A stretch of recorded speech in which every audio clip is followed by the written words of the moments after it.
My friends, welcome to our study channel move on study. तो friends, आज मैं आप लोगों के सामने रेलवे एनटीपीसी सीबीटी 1 के लिए आप लोगों के बीच में 100 क्वेश्चन सीरीज को लेकर हूँ, जो आप लोगों के लिए काफ़ी इंपॉर्टेंस होगा। इससे पहले आप हमारे चैनल में नए हैं तो प्लीज़ हमारे चैनल को सबसे पहले सब्सक्राइब कर लीजिए। क्वेश्चन का पैटर्न देख सकते हैं, मैं सारी क्वेश्चन को सॉल्व करवाऊंगा और मैं ट्रिक भी दूंगा। साथ साथ देखिए, मैथ्स में के साथ आप लोगों का रीजनिंग भी क्वेश्चन होंगे, जीके जीएस भी होंगे। और जीके जीएस भी आप लोग देख लीजिए किस कैटेगरी का है। मैं तो स्टार्ट करना चाह रहा हूँ आप लोगों को जीके जीएस से। तो देखिए, जीके जीएस से क्वेश्चन स्टार्ट को करना चाहता हूँ। और देखिए, जीके जीएस मेरे से पढ़ के देखिए, फिर उसके बाद मैथ्स पढ़ाऊंगा और लास्ट में आप लोगों को रीजनिंग बताऊंगा। देखिए, आप लोग को सब्सक्राइब करना पड़ेगा चैनल हमारा। फिर देखिए, 13 को बाइनरी में बदलिए। सबसे पहले फिर अल्टीमेटली आप लोग पढ़ेंगे बाइनरी डिजिट क्या होता है, तो 0 और 1 का। यानी कि मैं बाइनरी डिजिट में हम लोग हमेशा 0 और 1 का यूज करते हैं। क्लियर है? तो 13 को कैसे यूज करेंगे, सबसे पहले इसका ट्रिक होता है। 13 को लाना है, हम क्या करेंगे, देखिए 13 को कौन कौन सा संख्या का यूज करते हैं। देखिए, इसके एक प्रोसेस होता है। सबसे पहले 1 लिखेंगे, फिर 2 लिखते हैं, फिर 4 लिखते हैं, अगेन 8 लिखते हैं, फिर 16 लिखते हैं। यानी 2 का मल्टीप्लाई होता है। अब इसमें से आप लोगों को किसका यूज करके आप लोग 13 ला सकते हैं। देखिए, 8 4 12 और एक 13 लिख सकते हैं ना। तो जिसका इसका यूज किया हम लोग वहाँ उसके नीचे 1 लिख देंगे, 1 लिख देंगे। जिसका यूज नहीं किया 0 कर देंगे, और इसका भी 0। तो इसका राइट आंसर आएगा 1101। 1101 इज द राइट आंसर। तो राइट आंसर करेंगे 1101, यानी ऑप्शन नंबर सी को क्लिक कर देंगे। आई होप आप लोगों को क्लियर हुआ होगा। अगेन रिपीट, अगर इस टाइप से भी नहीं समझा तो देखिए, आप लोग इस टाइप से बना सकते हैं। देखिए, रिमाइंडर प्रोसेस से सबसे पहले 2 का टेबल में कितना बार में आएगा, 6 बार में। क्लियर है? तो फ्रेंड्स, आप लोग फिर बताना चाहता हूँ, इसमें आप लोगों को बताना चाहता हूँ, इसमें रिमाइंडर कितना बचेगा 1। फिर बताइए 2 का पहाड़ा में 6 कितना टाइम्स आएगा, 3 टाइम्स। क्लियर है? तो यहाँ पे आप लोग का रिमाइंडर क्या बचेगा, 0। फिर बताइए, यहाँ पे आप लोग को लगाना पड़ेगा 2 का टेबल में 3 तो नहीं आता, तो लेकिन 1 आपको आ जाएगा। ठीक है, 2 बार में आ जाएगा। तो यहाँ पे रिमाइंडर कितना बचेगा, 1 बचेगा। अब आप लोगों को क्या करना, यहाँ से नीचे से देखिए, इसका रूल होता है आप लोगों को नीचे से ऊपर जाना है। तो देखिए, 1 1 ले लेंगे, फिर 0 1 फिर 1 ले लेंगे। ये आप लोगों का सही है। तो मेरे प्रोसेस के अकॉर्डिंग देखिए, तो पहला आप लोगों का सही था, यानी पहला विधि आप लोगों का मोस्ट इंपॉर्टेंट था। नेक्स्ट क्वेश्चन, गोवा में स्थिर चर्च का नाम, स्थिर मशहूर चर्च का नाम क्या है जहाँ सेंट फ्रांसिस जेवियर का पार्थिव शरीर रखा गया है, और यह यूनेस्को की विश्व धरोहर में की सूची में भी शामिल है। तो फ्रेंड्स, इसका राइट आंसर होगा ऑप्शन नंबर ए होगा, बोम जीसस बासिलिया। तो बोम जीसस बासिलिया होगा। क्लियर? इस चीज़ को याद रखिएगा। तो गोवा में स्थित मशहूर चर्च बोम जीसस बासिलिया है, जहाँ सेंट फ्रांसिस जेविलिया का पार्थिव शरीर रखा गया और इसे यूनेस्को की लिस्ट में शामिल किया गया। क्लियर है? बातें करना चाहते हैं गोवा के बारे में। तो फ्रेंड्स, याद रखिए, गोवा पुर्तगाली ने गोवा को 1510 में, याद रखिए 1510 में बीजापुर में जीत गया था। यानी गोवा को 1510 में बीजापुर से जीत लिया था। क्लियर है? और याद रखिए, गोवा का सबसे इंपॉर्टेंट चीज़ मैं बता रहा हूँ, गोवा को पुर्तगाली ने अपना मुख्यालय बनाया था। क्लियर है? और याद रखिए, सबसे पहले जो पुर्तगाली लोग आए थे, पुर्तगाली लोग सबसे पहले जो आए थे वो गोवा ही आए, और सबसे लास्ट में भी कहाँ पे गए, तो गोवा से ही गए। और गोवा, आप लोग को पता होगा गोवा स्वतंत्र दिवस कब मनाते, तो आप लोग को पता होगा 29 दिसंबर को मनाते, क्योंकि 29 दिसंबर 1961 को गोवा क्या हुआ था, आज़ाद हो गया था पुर्तगाल से। चलिए, मानव जैसी प्रजातियों जैसे कि मंदर, वानर, वन मासून आदि के व्यवहार का अध्ययन किसमें होता है। तो फ्रेंड्स, इसका राइट आंसर होगा प्राइमेटोलॉजी होगा, प्राइमेटोलॉजी। तो ऑप्शन नंबर सी को क्लिक कर देंगे। तो option number C is the right answer. चलिए, बातें करना चाहते हैं कुछ एक्स्ट्रा फैक्ट्स के बारे में। सबसे पहले हम लोग देखना चाहते हैं इसमें और भी कुछ क्या है, एंथ्रोलॉजी। तो एंथ्रोपोलॉजी आप लोग कमेंट बॉक्स में लिखिएगा, एंथ्रोपोलॉजी में हम लोग किस चीज़ का अध्ययन करते हैं। क्लियर है? चलिए, नेक्स्ट क्वेश्चन देखते हैं क्या लिख रहा। जब अग्निशामक की नोक को दबाया जाता है तो कार्बन डाइऑक्साइड गैस का उत्पादन करने के लिए अम्ल में मिल जाता है। तो फ्रेंड्स, याद रखिए, जब अग्निशामक की नोक को दबाया जाता है तो CO2 गैस उत्पन्न करने के लिए सल्फ्यूरिक अम्ल और सोडियम हाइड्रोजन कार्बोनेट में मिल जाता है। तो राइट आंसर करेंगे तो ऑप्शन नंबर देखेंगे तो सी को क्लिक करना पड़ेगा। तो option number C is the right answer. Friends, मैं आप लोगों को बताना चाहता हूँ, देखिए, अगर आप लोग सूत्र जानते हैं NaHCO3 का, अगर आप लोग जानते हैं तो क्या करेंगे, इससे देखिए सल्फ्यूरिक अम्ल से करेंगे, H2SO4 से करेंगे। क्लियर है? तो यहाँ से रिएक्शन अगर आप लोग करते हैं तो क्या लिखना पड़ेगा, Na2SO4 कर देंगे। Again I repeat, 2H2O plus CO2 हुआ। क्लियर है? इस चीज़ को आप लोग याद रखिएगा। चलिए, और फ्रेंड याद रखें, CO2 को शुष्क बर्फ भी कहते हैं। CO2 ग्लोबल वार्मिंग का मुख्य जिम्मेदार होता है। क्लियर है? चलिए, और NaHCO3 का फॉर्मूला क्या होता है, देखिए सोडियम हाइड्रोजन कार्बोनेट होता है, सोडियम हाइड्रोजन कार्बोनेट होता है। इसे क्या बोलते हैं, बेकिंग सोडा भी कहते हैं। आई होप आप लोगों को पता होगा। अब ये क्या होता है, Na2CO3 10H2, Na2CO3 10H2। ये आप लोग का जो सूत्र होता है, ये आप लोग का धोवन सोडा का होता है। चलिए, वायुमंडल में ओजोन को मापने के लिए यूवी यानी कि अल्ट्रा वायलेट स्पेक्ट्रोफोटोमीटर किसने विकसित किया था। तो फ्रेंड्स, याद रखें, इसका राइट आंसर होगा प्रोफेसर GMB डॉप्सन ने। यानी कि देखिए, आप लोगों को पता होगा ओजोन परत की जो माप करते हैं यानी यूवी के स्पेक्ट्रोफोटोमीटर जो माप करते हैं उसके लिए जो डॉप्सन का यूनिट होता है उसे प्रिपरेशन जीएम डॉप्सन ने मापा था। क्लियर है, इस चीज़ को भी आप लोगों को पता होगा। चलिए बात ये करना चाहते हैं ओजोन के बारे में। सबसे पहले ओजोन का आणविक सूत्र क्या होता है, अणुसूत्र होता है O3 होता है, अर्थात ये ऑक्सीजन के 3 अणु से मिलकर बने होते हैं। क्लियर है, ओजोन गैस क्या कहते हैं, परावैंगनिक किरणों को आने से रोकती है। इस चीज़ को आप लोग को ध्यान रखिएगा। और इसकी इसकी मोटाई जो है वो डप्सन में मापते हैं, यानी कि डप्सन में मापते हैं। इस चीज़ को भी आप लोग को ध्यान में रखना पड़ेगा। क्लियर है, और इसके साथ साथ आप लोगों को पता होगा, देखिए ओजोन परत को पृथ्वी की रक्षा कवच कहते हैं। अंटार्कटिका में ओजोन परत का क्षेत्र सबसे अधिक पाई जाती है। चलिए, और ओजोन परत के लिए एक बैठक हुआ था जो कि मॉन्ट्रियल प्रोटोकॉल के नाम से आता है, वह 16 सितंबर को हुआ था। इस वजह से देखिए 16 सितंबर 1987 को हुआ था। इस वजह से प्रत्येक वर्ष हम लोग 16 सितंबर को ओजोन दिवस मनाते हैं। कौन सा सेकेंडरी मेमोरी से संबंधित नहीं है, तो फ्रेंड्स यहाँ पे देखना पड़ेगा, कंप्यूटर का क्वेश्चन आप लोगों का पेपर में आएगा। तो ऑप्शन के अकॉर्डिंग चलिए देखिए, प्लॉटर क्या होता है आप लोगों का सेकेंडरी मेमोरी से संबंधित होता है, मैग्नेटिक टेप भी होता है, एचडीडी भी होता है, लेकिन मैग्नेटिक सस्पेंशन आप लोग का सेकेंडरी मेमोरी से संबंधित नहीं होता। तो ऑप्शन नंबर बी को क्लिक कर देंगे। क्लियर है, चलिए यहाँ पे मेमोरी के बारे में सबसे पहले मैं आप लोगों को मैं डिस्कस कर देता हूँ। अल्टीमेटली आप लोग मेमोरी का नाम सुने होंगे और देखे भी होंगे। तो मेमोरी के बारे में 3 पॉइंट्स बता रहा हूँ, ध्यान से देखिएगा। एक होता है आप लोगों को प्राइमरी मेमोरी, एक होता है सेकेंडरी मेमोरी। प्राइमरी में अंदर 2 पार्ट्स आते हैं, एक होता है आप लोगों का रोम, क्या होता है फ्रेंड, रोम होते हैं, और एक आप लोग का इसमें आता है रैम आता है। ये दोनों के ही पार्ट पे पूरा कंप्यूटर डिपेंडेबल होता है। तो रोम में भी 3 प्रकार, एक होता है पी रोम यानी पुरोम रोम होता है, ईपी रोम होता है, ईईपी रोम होता है। और रैम में क्या होता है, देखिए स्टैटिक डायनेमिक और कैसे होता है। वही बात करना था, सेकेंडरी में आप लोग का डिस्क ड्राइव होता है, टैप ड्राइव होता है, हार्ड डिस्क होता है, सीडी रोम होता है, फ्लॉपी होता है, रीड ऑनली होता है, रीड अराइड होता है। इस टाइप से आप लोग कर सकते हैं। बात करना चाहते हैं रैम का फुल फॉर्म क्या होता है, रैंडम एक्सेस मेमोरी होता है। क्लियर है, वही रोम का फुल फॉर्म बात करना चाहते हैं तो रीड ऑनली मेमोरी होता है। ये सब सारी चीज़ों को आप लोग को ध्यान में रखना पड़ेगा। सारे क्वेश्चन आप लोग के पेपर में बनने वाले हैं। क्लियर है, अल्टीमेटली आज का क्वेश्चन भी आप लोग देख सकते हैं किस टाइप से पूछा था। नाट्य शास्त्र एक पुस्तक भारत के शास्त्रीय नृत्य पर किसके द्वारा लिखी गई थी। तो फ्रेंड्स याद रखें, ये जो लिखा गया था वो भरत मुनि के द्वारा लिखे गए थे। किसके द्वारा लिखा गया था, भरत मुनि के द्वारा। तो नाट्य शास्त्र एक पुस्तक भारत के शास्त्रीय नृत्य पर भरत मुनि के द्वारा लिखे गए थे। इस चीज़ को भी आप लोग को ध्यान में रखना पड़ेगा। क्लियर है, बातें करना चाहते वेद व्यास के बारे में। तो फ्रेंड्स बातें करना चाहते वेद व्यास, तो वेद व्यास महाभारत का रचनाकार थे, यानी किसका था ये, महाभारत का। आप लोग पढ़े भी होंगे। तो महाभारत का कौन थे, वेद व्यास था। ठीक है, वही तुलसीदास किसका थे, तो रामचरितमानस का। रामचरितमानस का कौन थे, तो तुलसीदास थे। इस रामचरितमानस का कौन थे, तुलसीदास थे। क्लियर है, चलिए इस सारी चीज़ों को आप लोगों को ध्यान में रखना पड़ेगा। नेक्स्ट क्वेश्चन, अंग्रेजी ईस्ट इंडिया कंपनी को नाम से भी जाना जाता है। तो फ्रेंड्स मैं आप लोगों को बताना चाहता हूँ, अंग्रेजी ईस्ट इंडिया कंपनी को जॉन कंपनी के नाम से भी जानते हैं। जॉन कंपनी के नाम से भी जानते हैं। अंग्रेजी ईस्ट इंडिया कंपनी की स्थापना कब हुई थी, ये क्वेश्चन आ सकता है। तो याद रखिए 31 दिसंबर, देखिए मैं लिख देता हूँ, 31 दिसंबर 16 को अंग्रेजी ईस्ट इंडिया कंपनी की स्थापना हुई थी। क्लियर है, उस समय महारानी कौन थे, तो महारानी एलिजाबेथ, आप लोग पढ़े भी होंगे। तो महारानी कौन थे, महारानी एलिजाबेथ प्रथम थे, एलिजाबेथ प्रथम थे। क्लियर है, और प्रारंभ में 15 वर्षों के लिए दिया गया व्यापार था। और फ्रेंड्स मैं आप लोग एक्स्ट्रा फैक्ट्स बता रहा हूँ, अंग्रेजी ईस्ट इंडिया कंपनी के प्रथम फैक्ट्री जो हुआ था सूरत में स्थापित हुआ था। क्वेश्चन आता है, प्रथम फैक्ट्री कहाँ पर स्थापित हुआ था, सूरत में स्थापित हुआ था। क्लियर है, और याद रखिएगा कैप्टन हॉकिंस राजा जॉर्ज पंतम का व्यापारिक दूत बनकर अप्रैल 1909 में आगरा दरबार आया था। क्लियर है, और जहांगीर ने हॉकिंस को अपना मित्र बनाया था। इस चीज़ को भी आप लोग को पता होगा। और जहांगीर ने हॉकिंस को 400 का मनसब दिया और खान की उपाधि भी दी थी। क्लियर है, और हॉकिंस को इंग्लिश खान भी कहते हैं। चलिए इतना क्वेश्चन मैं बता दूँ एक पेपर से। चलिए नेक्स्ट क्वेश्चन देखते हैं क्या लिख रहा है। रसोई गैस के रिसाव का आसानी से पता लगाया जा सकता है। तो याद रखिए फ्रेंड, रसोई गैस के रिसाव का आसानी से पता लगाया सकता है। इसमें क्या होता है, इथाइल मरकैप्टन होता है। क्या होता है, इथाइल मरकैप्टन। तो ऑप्शन नंबर डी को क्लिक करेंगे, इथाइल मरकैप्टन होता है। क्लियर है, तो याद रखिए इथाइल मरकैप्टन। अब इसका अगर सूत्र आता है तो आप लोग को पता होगा, C2 लिखते हैं H5, देखिए C2H5 यहाँ पे SH लिखते हैं, ये याद रखिएगा।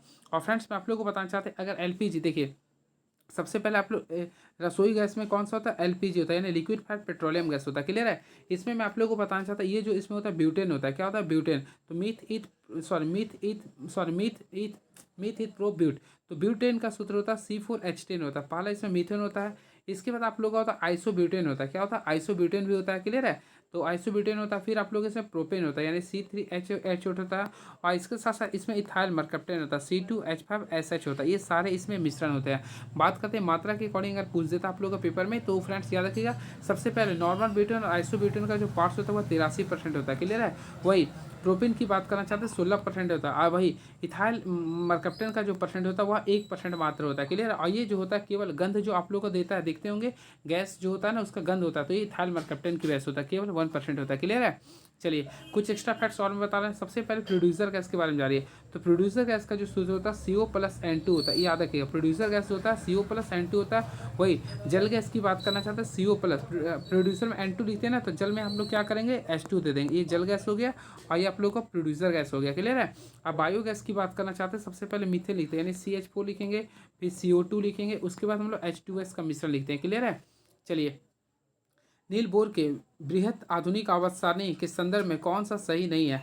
तो फ्रेंड्स सबसे पहले आप लोगों को मैं बताना चाहता हूँ नील्स बोर के बारे में। देखिए पहला, हर आवर्त के अंतिम तत्व में 8 संयोजक इलेक्ट्रॉन होते हैं सिवाय हीलियम के। बिल्कुल फ्रेंड, अल्टीमेटली आप लोगों को बताया नील्स बोर के अकॉर्डिंग किसी भी आवर्त के अंतिम तत्व में 8 संयोजक इलेक्ट्रॉन होते हैं, केवल किसके, 2 हीलियम को छोड़कर। ये पहला आप लोग का बहुत ही सही है। सेकेंड, समूह 3 से 12 तक के तत्वों को पारगमन तत्व कहते हैं, यानी कि फ्रेंड इसे बोलते हैं ट्रांजिशन एलिमेंट्स बोलते हैं। बिल्कुल सही है। वह तत्व जिनकी परमाणु संख्या 57 से 70 होते हैं उसे लेंथेनॉइड कहते हैं। फ्रेंड्स यहाँ पे कन्फ्यूजन कर दिया, ये 57 से 70 उसे लेंथेनॉइड श्रृंखला कहते हैं। देखिए 57 से 70, तो यहाँ पे ना 70 नहीं होता, 70 से नहीं होता बल्कि 71 होता है, यहाँ मिस्टेक करिए। 57 ठीक है आप लोग का, 57 से लेकर 71 तक जो था उसे बोलते हैं लेंथेनॉइड बोलते हैं। क्लियर है। अब वह तक जिसकी परमाणु संख्या 89 से 103 होती है उसे एक्टिनॉइड श्रेणी कहते हैं। बिल्कुल सही है। तो ऑप्शन के अकॉर्डिंग अगर देखा है, बहुत ही कॉम्प्लिकेटेड क्वेश्चन पूछ दिया यहाँ देखा है ना, तो आप लोग को मैं बताना चाहता हूँ 57 से लेकर आप लोग का 71 तक होता है उसे बोलते हैं लेंथेनॉइड श्रेणी। क्लियर है। चलिए अगेन आई रिपीट, सबसे पहले मैं आप लोग बताना बोस के महोदय के अनुसार सबसे पहले आधुनिक आवर्त सारणी का विषय देखो। आधुनिक अभी देखिए हम लोग जो पढ़ते हैं पीरियोडिक टेबल जो देखते हैं ना वो आधुनिक आवर्त सारणी होगा, इंग्लिश में जिसे बोलते हैं मॉडर्न पीरियोडिक टेबल। क्लियर। आधुनिक आवर्त सारणी। अब देखिए ये जो आप लोग को मैं बताना चाहता हूँ, देखिए ये आप लोग का जो आधारित है वह किस पे आधारित है, तो अल्टीमेटली फ्रेंड्स आप लोग पढ़ेंगे ये आप लोग का परमाणु संख्या पे आधारित है। क्लियर है। इसको बढ़ते हुए परमाणु संख्या के आधार पे सजाया मोस्ले और नील्स बोर ने। क्लियर है। इसके अकॉर्डिंग देखिए सबसे पहले याद रखिए, इसमें सबसे पहले याद रखें 3 से लेकर जो 12 तक जो तत्व होते हैं इसमें आप लोग इसे ट्रांजिशन एलिमेंट बोलते हैं। देखिए मैं आप लोग को बताना चाहता हूँ, सबसे पहले टोटल आवर्त की संख्या, अल्टीमेटली आप लोग पढ़े होंगे टोटल आवर्त की जो संख्या कुल कितना है, 7 है। वही वर्ग की संख्या बात करना चाहते हैं तो वर्ग की संख्या कुल 18। क्लियर है। उसी में हम लोग बात करना चाहते हैं, इसमें कुछ मैं आप लोग को डिस्कस कर देता चाहता हूँ। देखिए सबसे पहले याद रखिए एक होता है एस ब्लॉक, तो एस ब्लॉक में कुल एलिमेंट की संख्या कितना होता है, 37 होता है। क्लियर है। वही बात करना चाहते हैं पी ब्लॉक में, तो अल्टीमेटली फ्रेंड पी ब्लॉक में आप लोग कमेंट बॉक्स में लिखिए कितना है। और वही बात करना चाहते हैं डी ब्लॉक में, तो डी ब्लॉक में 40 होता है। वही एफ ब्लॉक में कितना होता है 28। अब आप बता सकते हैं पी में कितना हो गया, तो कमेंट बॉक्स में लिखिएगा आप लोगों का, मैं वेट करूँगा। क्लियर है। आई थिंक एस ब्लॉक में कुल 13 होता है, यहाँ मैं कंफ्यूज कर गया हूँ, 13 होता है। ठीक है। 13, 37, 40, 28 होता है, ये कॉम्बिनेशन होता है। इस चीज़ को आप लोग को ध्यान में रखना पड़ेगा। क्लियर है। जोड़िए 13, 37 जोड़िएगा तो 50 से 40, 90, 1, 28, तो यानी कि ये आप लोग का सही क्रम है। ठीक है। आप एक चीज़ और मैं बता देना चाहता हूँ, देखिए आप लोग को बताना चाहता हूँ ट्रांजिशन एलिमेंट जो होता है, यानी ट्रांजिशन एलिमेंट जो होता है ना वह डी ब्लॉक एलिमेंट को कहते हैं, जो कि 13 से लेकर 12वां तक होता है यानी आवर्त में। क्लियर है। वही बात वर्ग में, वही लेंथोनाइट श्रेणी जो होता है वह 57 से लेके 71 इलेक्ट्रॉनिक नंबर जो होता है उसे बोलते हैं लेंथोनाइट। वही एक्टिव की बात करना चाहते हैं तो 89 से लेके 103 तक होता है, इसे एक्टिव नाइट बोलते हैं। ये सारी चीज़ों को आप लोग याद रखिएगा। सबसे तेज मेमोरी क्या है, तो अल्टीमेटली फ्रेंड्स कैश मेमोरी। देखिए कैश मेमोरी सबसे तेज मेमोरी होती है, तो देखिए कैश मेमोरी सबसे तेज होती है, नहीं ऑप्शन नंबर बी को क्लिक करेंगे। क्लियर है। अब याद रखिए मेमोरी की गणना जीबी में भी करते हैं। ठीक है। चलिए तो अब देखिए इसमें कुछ फुल फॉर्म बता देना चाहता हूँ। रैम, तो देखिए रैम का तो फुल फॉर्म बता देना चाहता हूँ। अब देखिए रैम के बारे में आप लोग को मैं बताया था, ये एक प्रकार का वोलेटाइल मेमोरी होता है। क्वेश्चन आ सकता है कैसा ये, तो रैम जो होता है एक प्रकार का वोलेटाइल मेमोरी होता है। वही बात करना चाहते हैं रोम के बारे में, तो यहाँ पे देखिए इसमें ओ लग रहा है ना, तो इसलिए बोलते हैं नॉन वोलेटाइल रैम बोलेंगे, इसको क्या बोलेंगे, नॉन वोलेटाइल मेमोरी। देखिए ओ लग रहा है ना तो ओ से नन में लगा दीजिए। क्लियर है। वही याद रखिएगा रोम जो होता है ना सीपीयू में सेव होने वाली मेमोरी होती है। देखिए रोम जो होता है ना, देखिए जीरो जिसका रहता है वो हमेशा सेव रहता है। याद रखिए रोम जो होता है ना वह सीपीयू में सेव होने वाली मेमोरी है। वही रैम को क्या बोलते हैं, रैंडम एक्सेस मेमोरी बोलते हैं, और रोम को रीड ओनली मेमोरी बोलते हैं। चलिए शब्द डॉग पैडल, स्नोकॉर्किंग, ग्लाइडिंग और टर्टल स्ट्रोक किसके साथ जुड़े होते हैं, तो फ्रेंड्स ये जो शब्द जुड़े होते हैं तैराकी के साथ जुड़े होते हैं, तैराकी के साथ। मानव में गैसों का आदान प्रदान फेफड़ों और रक्त के बीच कहाँ होता है, तो फ्रेंड्स याद रखिए मानव में गैसों का आदान प्रदान फेफड़ों और रक्त के बीच जो होता है वो आप लोग का कुपिका में होता है, यानी कि एलु क्या लिख रहा है ये कुपिका, यानी कि एलवी इलियस में होता है। तो ऑप्शन नंबर सी को क्लिक कर देंगे। क्लियर है। इस चीज़ को आप लोग को ध्यान में रखना पड़ेगा। क्लियर है। चलिए अब नेक्स्ट देखिए इसके बारे में कुछ एक्स्ट्रा फैक्ट्स बता देना चाहता हूँ। सबसे पहले देखिए फेफड़े के लिए रक्त को O2 को शुद्ध कर शरीर के सारी कोशिकाओं में पहुंचाता है और CO2 को फिर से कुपिका की मदद से पहुंचाता है। इस चीज़ को आप लोग को ध्यान में रखेगा। चलिए नेक्स्ट क्वेश्चन। मुगल काल में इन लड़ाइयों को काल क्रमानुसार बढ़ाइए। सबसे पहले मैं मुगल काल में आप लोगों को मैं बताना चाहता हूँ। देखिए बाबर के द्वारा जो लड़ा गया युद्ध था, सबसे पहले उसके लिए था, देखिए मैं ट्रिक बताता हूँ, पान खा। देखिए आप लोग को याद होगा तो अच्छी बात है, नहीं तो याद कर लीजिए। सबसे पहले था पान खा चंदा दे घर चल, पान खा चंदा दे घर चल, ये आप लोग का था, ये यानी कि बाबर के द्वारा। इसको हम लोग याद करवाते हैं पानीपत, यानी पानी यानी कि पानीपत। तो पानीपत का पहला लड़ाई हुआ था 1526 में। खास होता खानवा, खानवा का हुआ था 1527 में। चार से होता चंदेरी का 1528 में हुआ था। वही घाघरा का जो हुआ था 1529 में हुआ था। यहाँ तक आप लोग सजा सकते हैं, ये कंटिन्यूअस तौर पे चला था। क्लियर है। और सारे में कौन जीता था? तो बाबर जीता था। सारे में कौन जीता था? बाबर जीत गया था। ये आप लोग को पता होगा। क्लियर है। अब इसके में देखिए, इसमें लिख रहा है घाघरा, घाघरा लिख रहा है खानवा, चौसा, चौसा सामूगढ़ दो का कन्फ्यूजन में आ रहा। तो फ्रेंड देखिए, इसके बाद जो लड़ा गया था हुमायूं के द्वारा, तो हुमायूं के द्वारा दो युद्ध लड़ा गया था। सबसे पहले हुमायूं के द्वारा एक लड़ा गया था चौसा, और देखिए हुमायूं के द्वारा तीन युद्ध लड़ा गया था। एक था चौसा, देखिए एक था चौसा, और एक था कन्नौज। कन्नौज को विलग्राम कहते हैं। क्लियर है। तो अल्टीमेटली आप लोग पढ़े होंगे, कन्नौज, चौसा जो हुआ था 1539 में हुआ था, और कन्नौज जो हुआ था 1540 में हुआ था। क्लियर है। अब यहाँ पे लिख रहा है आप लोग का सामूगढ़ का। तो सामूगढ़ का जो युद्ध हुआ था वह दारा सिकोह और औरंगजेब के बीच में हुआ था। मैं आप लोग को बताना चाहता हूँ, शाहजहाँ के बेटे के बीच में कुल 4 युद्ध हुआ था, जिससे हम लोग बोलते हैं उत्तराधिकार को। इसके लिए ट्रिक याद कर लिए, BDSD याद कर लिए। यानी कि पहला हुआ था बहादुरपुर का युद्ध हुआ था, ठीक है। सेकेंड हुआ था BDSD, डी से मैं भूल रहा हूँ, बी देवराई था। फिर S4 आप लोग का सामूगढ़ का था, और डी से था देवराई, ये याद रखिएगा, ठीक है। बी से हो गया भरतम, बी से क्या था? बहादुरपुर का, ठीक है। और डी से था धर्मत, धर्मत का युद्ध था। और S4 क्या? S4 शामूगढ़ को क्या? अदीप हो गया देवराई का, ठीक है। जिसमें ये सारे युद्ध हुआ था 1658 में हुआ था। कब हुआ था? 1658 में सामूगढ़ का हुआ था। इसमें दारा सिकोह में औरंगजेब के बीच हुआ था। क्लियर है। तो यहाँ पे ऑप्शन के अकॉर्डिंग चलते, देखिए सबसे पहले घाघरा बोला, तो मैं भी आप लोग को बताया घाघरा कब हुआ था। पान खा चंदा दे घर चल, घर चल यानी कि 1929 में आ गया था। पान खा, खा यानी कि 1527 में हो गया। चौसा था, चौसा यानी 1539 हो गया। लास्टली आप लोग का बोला सामूगढ़ का। तो फ्रेंड्स सामूगढ़ का आप लोग को बताया 1658 में हुआ था। क्लियर। अब आप लोग को असेंडिंग ऑर्डर में सजाना है। तो सबसे पहले यहाँ देखिए, सबसे पहले कौन हो गया? खानवा का। तो खानवा को कर देंगे पहले, यानी कि खानवा का यानी 2 को कर देंगे। उसके बाद देखेंगे तो घाघरा है, घाघरा 1 हो गया। फिर उसका चौसा हो गया। लास्ट में किसको करेंगे? सामूगढ़ का, जो कि ऑप्शन नंबर चाहिए, यानी 2 1 3 4 करेंगे, 2 1 3 4। तो ऑप्शन नंबर देखिएगा, तो ऑप्शन नंबर A को क्लिक कर देंगे। भारतीय स्वतंत्रता संग्राम की अवधि के दौरान इनमें से किसके द्वारा केंद्रीय हिंदू विद्यालय आरंभ किया गया था? तो फ्रेंड्स याद रखिए, भारतीय स्वतंत्रता संग्राम की अवधि के दौरान एनी बेसेंट ने केंद्रीय हिंदू विश्वविद्यालय का स्थापना किया था। तो एनी बेसेंट के द्वारा हुआ। तो ऑप्शन नंबर A को क्लिक करेंगे। क्लियर है। चलिए कुछ एक्स्ट्रा फैक्ट्स बताते हैं एनी बेसेंट के बारे में।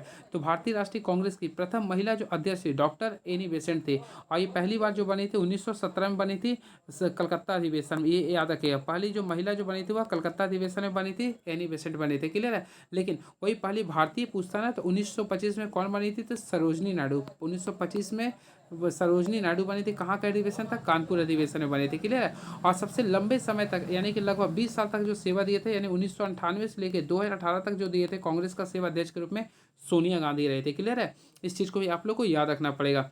चलिए और भी कुछ क्वेश्चन बता देना चाहते। देखिए एनी बेसेंट ने 1898 में केंद्रीय हिंदू विश्वविद्यालय का भी स्थापना किया था। क्लियर है। और इसके साथ साथ मैं आप लोगों को बताना चाहता हूँ, हिंदू विद्यालय, देखिए हिंदू विद्यालय जिसे बोलते हैं BHU, तो केंद्रीय हिंदू विद्यालय का स्थापना फरवरी 1916 में किया गया था मदन मोहन मालवीय के द्वारा। कब किया गया था? 1916 में। इस चीज़ को भी आप लोग को ध्यान में रखना पड़ेगा। क्लियर है। अब मैं आप लोग को बताना चाहता हूँ मदन मोहन मालवीय के द्वारा के बारे में। सबसे पहले देखिए, जो मैं बताऊंगा सबसे बेस्ट बताऊंगा, बस याद रखिएगा, जो भी मैं बताऊंगा बेस्ट बताऊंगा। मदन मोहन मालवीय, तो मदन मोहन मालवीय ने BHU का स्थापना किया था। कब किया था? तो अल्टीमेटली मैं आप लोग को बता दिया, तो 1916 में किया था। इसके साथ साथ इन्होंने सबसे पहली बार महात्मा गांधी को किसी भी समारोह में बुलाए थे। क्लियर है। याद रखिएगा। इसके साथ साथ मदन मोहन मालवीय को 2015 में इसे सचिन तेंदुलकर के साथ भारत रत्न से सम्मानित किया गया। ये भी आप लोग के लिए इंपॉर्टेंस है, जो कि मरणोपरांत था। क्लियर है। और भी कुछ था। और मदन मोहन मालवीय द्वारा लीडर समाचार पत्र निकाले गए थे, यानी ये लीडर थे ना, तो याद रखिए लीडर समाचार पत्र निकाले गए थे। इतना मैं बता दिया हूँ। क्लियर है। चलिए अब मैडम भीखाजी कामा के द्वारा याद रखिए, सबसे फेमस क्वेश्चन है, इन्होंने पहली बार 7 अगस्त, देखिए मैं जो बता रहा हूँ, सारे 7 अगस्त 1900, शायद 7 अगस्त 1907, सॉरी 22 अगस्त 1907 को पहली बार पूरे विश्व में, यानी कि भारत का झंडा फहराया था जर्मनी के स्टुटगार्ट में। क्लियर है। चलिए इतना मैं एक क्वेश्चन से बता दिया हूँ। नेक्स्ट क्वेश्चन, दिन और रात की अवधि का अंतर बढ़ता है जब कोई, तो फ्रेंड्स याद रखिएगा, इसमें यही तभी बढ़ेगा जब भूमध्य रेखा से ध्रुव की ओर जाता है। तो जब कोई भूमध्य रेखा से ध्रुव की ओर जाता है, नहीं, ऑप्शन नंबर डी को क्लिक करेंगे। क्लियर है। चलिए यहाँ से कुछ मैं एक्स्ट्रा फैक्ट्स बताना चाहता हूँ। सबसे पहले देखिए आप लोग को, देखिए इस टाइप से आपको बनाना पड़ेगा। देखिए दो तीनों को एक्स्ट्रा फैक्ट्स बता रहा हूं, ध्यान से देखिएगा। सबसे पहले याद रखिएगा, देखिए दिन और रात, यानी कि देखिए 21, एक होता है 21 मार्च, एक होता है 23 सितंबर, ये दोनों आगे डेट याद कर लीजिए। एक होता है 21 मार्च, देखिए 21 मार्च लिख दिया हूं, एक होता है 23 सितंबर, सितंबर लिखिए या फिर 23 सितंबर। ये दोनों के लिए दिन और रात आपस में बराबर होता है। आई होप आप लोग क्लियर हुआ होगा। क्लियर है। ठीक है। वही बात करना चाहता है, एक होता है 22 दिसंबर, तो 22 दिसंबर को सबसे बड़ा दिन करता है दक्षिणी गोलार्ध में, और 21 जून को सबसे बड़ा दिन करता है उत्तरी गोलार्ध में। इस चीज़ को भी आप लोग को ध्यान में रखना पड़ेगा। क्लियर है। तो दिन और रात की अवधि का अंतर बढ़ता है जब कोई भूमध्य रेखा से ध्रुव की ओर जाता है। निम्नलिखित में किसे प्रशांत महासागर का प्रवेश द्वार कहते हैं? तो फ्रेंड्स अगर आप लोग देखे होंगे, मैप अच्छे से पढ़े होंगे ना, तो प्रशांत महासागर का प्रवेश द्वार जो कहते हैं पनामा नहर को कहते हैं। किसको कहते हैं? पनामा नहर को कहते हैं। क्लियर है। याद रखिएगा, प्रशांत महासागर पांचों महासागर में सबसे बड़ा महासागर है। अब इसके लिए भी मेरे पास ट्रिक है, याद कीजिए पैसा। क्या याद कीजिए? पैसा। 5 महासागर का ट्रिक ये है। सबसे पहले Pacific ocean, Antarctic ocean, Indian ocean, south Asian ocean और आर्कटिक हो गया। क्लियर है। चलिए अब देखिए, याद रखिए पनामा नहर के बारे में आप लोगों को बताना चाहता हूँ। पनामा नहर जो होता है ना, तो इसका निर्माण 1914 में हुआ था। यह प्रशांत महासागर और अटलांटिक महासागर को जोड़ता है। ठीक है। देखिए मैं आप लोग को बताया था पैसा, तो PA लिखिएगा ना, PAISA, ये आप लोग का असेंडिंग है। तो ये प्रशांत महासागर है, ये क्या अटलांटिक महासागर। तो ये दोनों को जो जोड़ने का जो कार्य करता है वो पनामा नहर करता है। क्लियर है। और पनामा नहर का जो निर्माण हुआ था 1914 में हुआ था। क्लियर है। इसमें बोरिंग सागर, अखोटक सागर, जापान सागर, पीत सागर पनामा नहर में महत्वपूर्ण निभाता है। क्लियर है। चलिए बातें करना चाहते हैं नेक्स्ट क्वेश्चन का, स्वेज नहर। तो फ्रेंड्स स्वेज नहर का जो निर्माण हुआ था 1869 में हुआ था। ये भूमध्य सागर और लाल सागर को जोड़ता है। क्लियर है। चलिए, रोगी के पेट के अंदर की जांच के लिए डॉक्टरों द्वारा प्रयोग किए जाने वाला एंडोस्कोप किस सिद्धांत पे कार्य करता है? तो फ्रेंड्स याद रखें, एंडोस्कोप जो कार्य करता है वह प्रकाश के पूर्ण आंतरिक परिवर्तन के सिद्धांत पे कार्य करता है। तो ऑप्शन नंबर डी को क्लिक करेंगे, प्रकाश के पूर्ण आंतरिक परिवर्तन के सिद्धांत पे कार्य करता है। क्लियर है। इस चीज़ को भी आप लोग को ध्यान में रखना पड़ेगा। चलिए अगला क्वेश्चन देखते हैं क्या लिख रहा है ये। चलिए, चमगादड़ रात में भी उड़ सकता है क्योंकि वह, तो अल्टीमेटली फ्रेंड्स आप लोग देखे होंगे चमगादड़ रात में भी उड़ सकता है क्योंकि वह अल्ट्रासोनिक तरंगे उत्पन्न करते हैं। अल्ट्रासोनिक तरंगे उत्पन्न करते हैं। तो ऑप्शन नंबर ए को क्लिक करेंगे। क्लियर है। और फ्रेंड्स याद है अल्ट्रासोनिक तरंगे का जो फ्रीक्वेंसी होता है वह 20,000 हर्ट्ज से भी अधिक होता है। इस चीज़ को याद रखना पड़ेगा। क्लियर है। और फ्रेंड्स मैं आप लोग को बताना चाहता हूँ, आवृत्ति के अनुसार ध्वनि का जो प्रकार होता है वह 3 होता है। सबसे पहला होता है अपस्रव। देखिए सबसे पहले होता है अपस्रव, यानी कि जो 20 हर्ट्ज से कम होता है, 20 हर्ट्ज से जो कम होता है उसे बोलते हैं अपस्रव्य बोलते हैं। वही एक होता है श्रव्य। श्रव्य का अर्थ होता है आप लोग का जो 20 हर्ट्ज से, देखिए मैं लिख देता हूँ, 20 हर्ट्ज से लेकर जो 20 की जो किलो हर्ट्ज तक होते हैं बोलते हैं श्रव्य, जो हम लोग सुनते हैं। अपर श्रव्य 20 किलो हर्ट्ज से अधिक होता है। चलिए इसको आप लोग को मिलाना होगा। तो इसको मिलाने से पहले मेरा एक ट्रिक जान लीजिए। सबसे पहले फ्रेंड्स आप लोग को पता होगा, देखिए ये आप लोग को मिलाना है कोड के लिए। क्लियर है। तो चलिए देखते हैं इसके लिए ट्रिक है। सबसे पहले बोलिए भीरू। देखिए आप लोग को मैं जो ट्रिक बता रहा हूँ सबसे बेस्ट बताऊंगा। देखिए इसके लिए ट्रिक बोलिए आप लोग बीरू। देखिएगा बीरू बोलिए, फिर बोलिए भीरू, बीरू भीरू, फिर आप लोग बोलिए राज, राज, लास्ट में बोलिए दुब्बे। इस चीज़ को याद कर लीजिए, सारे क्वेश्चन को क्लियर हो गया। देखिए बीरू भीरू राज दुब्बे। आई थिंक देखिए 20 होता है, 20 होता है आप लोग का, 20 होता है 20 से क्या होता है, सबसे पहले होता है 20 से, तो फ्रेंड्स 20 होता है बोकारो। तो बोकारो इस्पात संयंत्र का जो स्थापना हुआ था किसकी मदद, रूस से क्या होगा, रूस की मदद से। आई होप क्लियर हुआ होगा। 20 होता है भिलाई। तो फ्रेंड्स याद रखें भिलाई का जो स्थापना हुआ था रूस से, तो रूस से क्या होगा, रूस की सहायता से। ठीक है। राज से क्या होता है, रावल किला। देखिए रावल किला लिख दिया वहाँ पे, रावल किला। तो फ्रेंड रावल किला जा से क्या होगा, जर्मनी की सहायता से हुआ था। दू से दुर्गापुर, तो दुर्गापुर बेस होता है ब्रिटेन का सहायता से हुआ था। क्लियर है। इतना आप लोग को याद करना पड़ेगा। बीरू भीरू राज दो है, तो यहाँ पे भिलाई भीरू, रूस यानी भिलाई का ये कर देंगे, रूस कर देंगे। राज, राज है यानी रावल किला पे जर्मनी हो गया। क्लियर है। दुबे तो यानी दुर्गापुर का क्या हो गया, ब्रिटेन हो गया। तो बर्नपुर का इंडियन क्या लिखा है, Indian iron and steel company हो गया। तो इस टाइप से आप लोग याद कर सकते हैं। क्लियर है। देखिए मैं काफ़ी अच्छा से बता दिया हूँ। क्लियर है। अब कुछ एक्स्ट्रा फैक्ट्स। भारत में प्रथम लौह इस्पात का कारखाना जो खुला था वह 1907 में खुला था, जो कि टिस्को का खुला था। याद है टिस्को का जो खुला था TISCO, यह 1907 में खुला था। क्लियर है। अद्वितीय पंचवर्षीय योजना को भारी उद्योग का महत्व दिया जाता है। क्लियर है। अब भारत का सबसे बड़ा लौह इस्पात कारखाना बोकारो इस्पात कारखाना है, जो कि बोकारो सिटी में के नाम से जाना जाता है। इसके साथ साथ बीरू भीरू राज दुबे, यानी कि दुबे यानी कि दुर्गापुर, सॉरी बीरू भीरू राज दुबे। तो बीरू बोकारो जो है ना वह रूस की सहायता से बना था। क्लियर है। चलिए वह कालक्रम देखिए, यह वह कालक्रम क्या है जिसमें भारतीय संघ का निम्नलिखित राज्यों का गठन किया गया, पूर्ण राज्य का दर्जा किया। सबसे पहले यहाँ पे हम लोग क्या करते हैं, ऑपरेशन करते हैं। सबसे पहले फ्रेंड्स अगर आप लोगों को मैं बताना चाहता हूँ इसके अकॉर्डिंग, देखिए सबसे पहले मैं आप लोगों को बताना चाहता हूँ आंध्र प्रदेश। तो आंध्र प्रदेश भारत का पहला भाषा के आधार पर राज्य मिला था, जिसको मान्यता मिला था 1 अक्टूबर 1953 को, तो पहला हो गया। ठीक है, बात करना चाहते हैं महाराष्ट्र। तो महाराष्ट्र को और गुजरात को भाषा के आधार पे ये एक मई, देखिए मैं लिख देता हूँ, 1 मई 1960 को मान्यता मिला था। क्लियर है। वही बात करना चाहते हैं नागालैंड का। तो नागालैंड को जो मान्यता मिला था MMT, आई थिंक इसका मेरा माइंड में हाँ MMT, या इसको जो मिला था 1 दिसंबर को मिला था, 1 दिसंबर 1963 को मिला था। क्लियर है। वही बात करना चाहते हैं हरियाणा का। तो हरियाणा पंजाब से अलग हुआ था, जो कि 1 नवंबर 1966 को हुआ था। ये सारी चीज़ को आप लोग नोट डाउन कर लीजिएगा। तो आप लोग को कालक्रम में सजाना है। तो फ्रेंड देखिए सबसे पहले कौन आ रहा था, तो 1953 में, यानी कि आप लोग को आंध्र प्रदेश यानी एक लिख देंगे। अगेन 1960 करेंगे, यानी कि महाराष्ट्र हो गया। फिर करेंगे आप लोग का नागालैंड करेंगे, जो कि 3 में होगा। फिर आप लोग का लास्ट में हरियाणा। तो 1 2 3 4, जो कि ऑप्शन नंबर ए को क्लिक करेंगे। क्लियर है। चलिए, तो अगेन आंध्र प्रदेश की भाषा क्या है, तो यहाँ का जो भाषा है आप लोग को पता तमिल हो गया। क्या हो गया, तमिल हो गया, सॉरी तेलुगु हो गया। वही नागालैंड का आप लोग जानते हैं तो अंग्रेजी चलता है, महाराष्ट्र का मराठी, हरियाणा का पंजाबी, हरियाणा का तो हरियाणी चलता है। क्लियर है। चलिए, अब कौन किससे अलग हुआ मैं आप लोग को देखिए, एक आप लोग को सबसे पहले महाराष्ट्र मुंबई 1900, देखिए महाराष्ट्र से 2 राज्य अलग हुआ था, देखा था महाराष्ट्र और गुजरात 1 मई 1960 को। और देखिए 1 दिसंबर, शायद 1 दिसंबर 1963 को 3 राज्य अलग हुआ था। इसके लिए ट्रिक था मेरे पास, MMT था। चलिए इसको MMT से त्रिपुरा अलग हो गया था। देखिए समान कार्य के लिए समान वेतन भारतीय संविधान में किसके रूप में निश्चित किया गया। तो फ्रेंड्स मैं आप लोगों को बताना चाहता हूँ, समान कार्य के लिए समान वेतन की व्यवस्था संविधान के नीति निर्देशक सिद्धांत में किया गया, समान नीति निर्देशक सिद्धांत में किया गया। क्लियर है।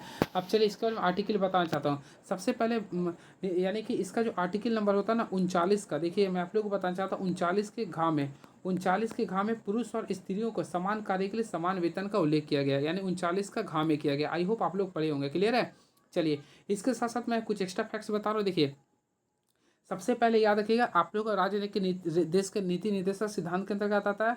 और देखिए इसको हम लोग बोलते हैं DPSP, अर्थात direct to principal state policy होता है, जो कि भारतीय संविधान के भाग नंबर 4 में इसको शामिल किया गया। और इसका आर्टिकल की बात करना चाहते हैं तो आर्टिकल 56 से लेकर 51 के बीच में लिखा गया। क्लियर है। और मैं आप लोग को बताना चाहता इसमें आर्टिकल नंबर 39 का घ के अनुसार पुरुषों और स्त्रियों को समान कार्य के लिए समान वेतन का उल्लेख किया गया। क्लियर है। और इसके साथ साथ एक होता है 39 का काम में। तो फ्रेंड्स याद रखें 39 का काम में समान न्याय और गरीबों को निःशुल्क वित्तीय सहायता उपलब्ध कराना होता है। ये सारी चीज़ों को आप लोग को ध्यान में रखिएगा। क्लियर है।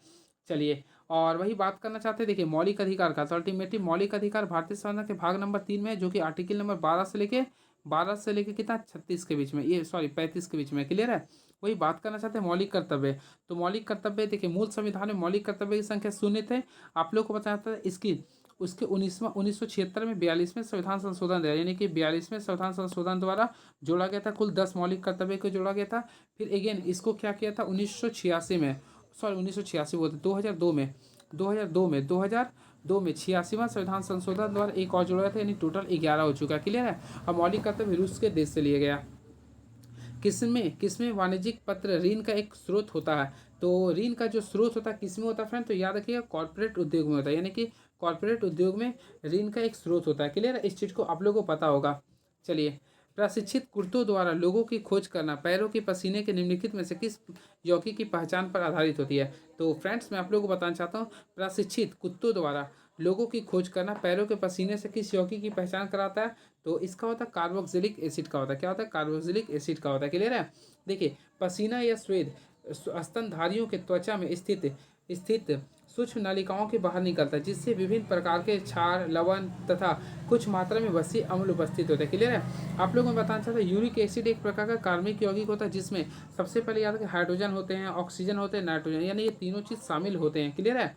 चलिए, और रक्त में यूरिक एसिड के बढ़े हुए स्तर को वैज्ञानिक नाम हाइपर यूरिसीमिया कहते हैं। क्लियर है। चलिए अगला क्वेश्चन,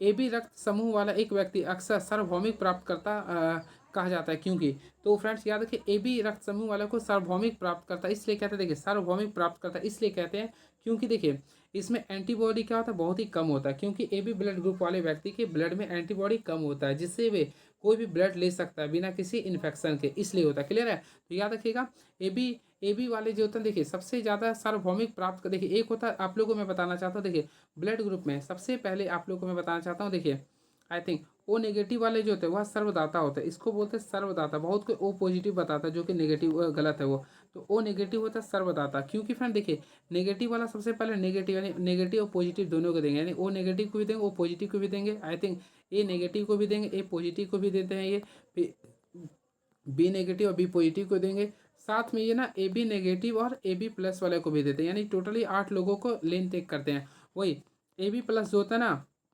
यह सार्वभौमिक प्राप्त करता है, इस यानी कि सारे लोगों से ये प्राप्त कर सकते हैं। क्लियर है, तो ये सारी चीज़ों को याद करना पड़ेगा। चलिए नेक्स्ट क्वेश्चन। और फ्रेंड्स आप लोगों को मैं बताना चाहता हूँ इसमें ए बी रक्त समूह वाला व्यक्ति सार्वभौमिक प्राप्त करता क्यों होता है, क्योंकि इसमें एंटीबॉडी की संख्या कम होती है। चलिए किसे साल्ट पीटर कहा जाता है, तो अल्टीमेटली फ्रेंड्स मैं आप लोगों को बताया था पोटेशियम नाइट्रेट, जिसका सामान्य सूत्र था KNO3। तो पोटेशियम नाइट्रेट को हम लोग क्या कहते हैं, तो साल्ट पीटर कहते हैं। तो ऑप्शन के अकॉर्डिंग चलेंगे तो ऑप्शन नंबर बी को क्लिक कर देंगे। क्लियर है। अब देखिए एक होता है NaNO3, देखिए एक होता है NaNO3 I think sodium nitrate. तो फ्रेंड्स मैं आप लोग को बताना चाहता हूँ इसे बोलते हैं चिली साल्ट बोलते हैं, क्या बोलते हैं, और बोलता है चिली साल्ट किसे कहते हैं, तो NaNO3 को बोलते हैं। क्लियर है। कोई बात करना चाहता है NaCO3 को, तो इसे बोलते हैं बेकिंग सोडा, क्या बोलते हैं, बेकिंग सोडा।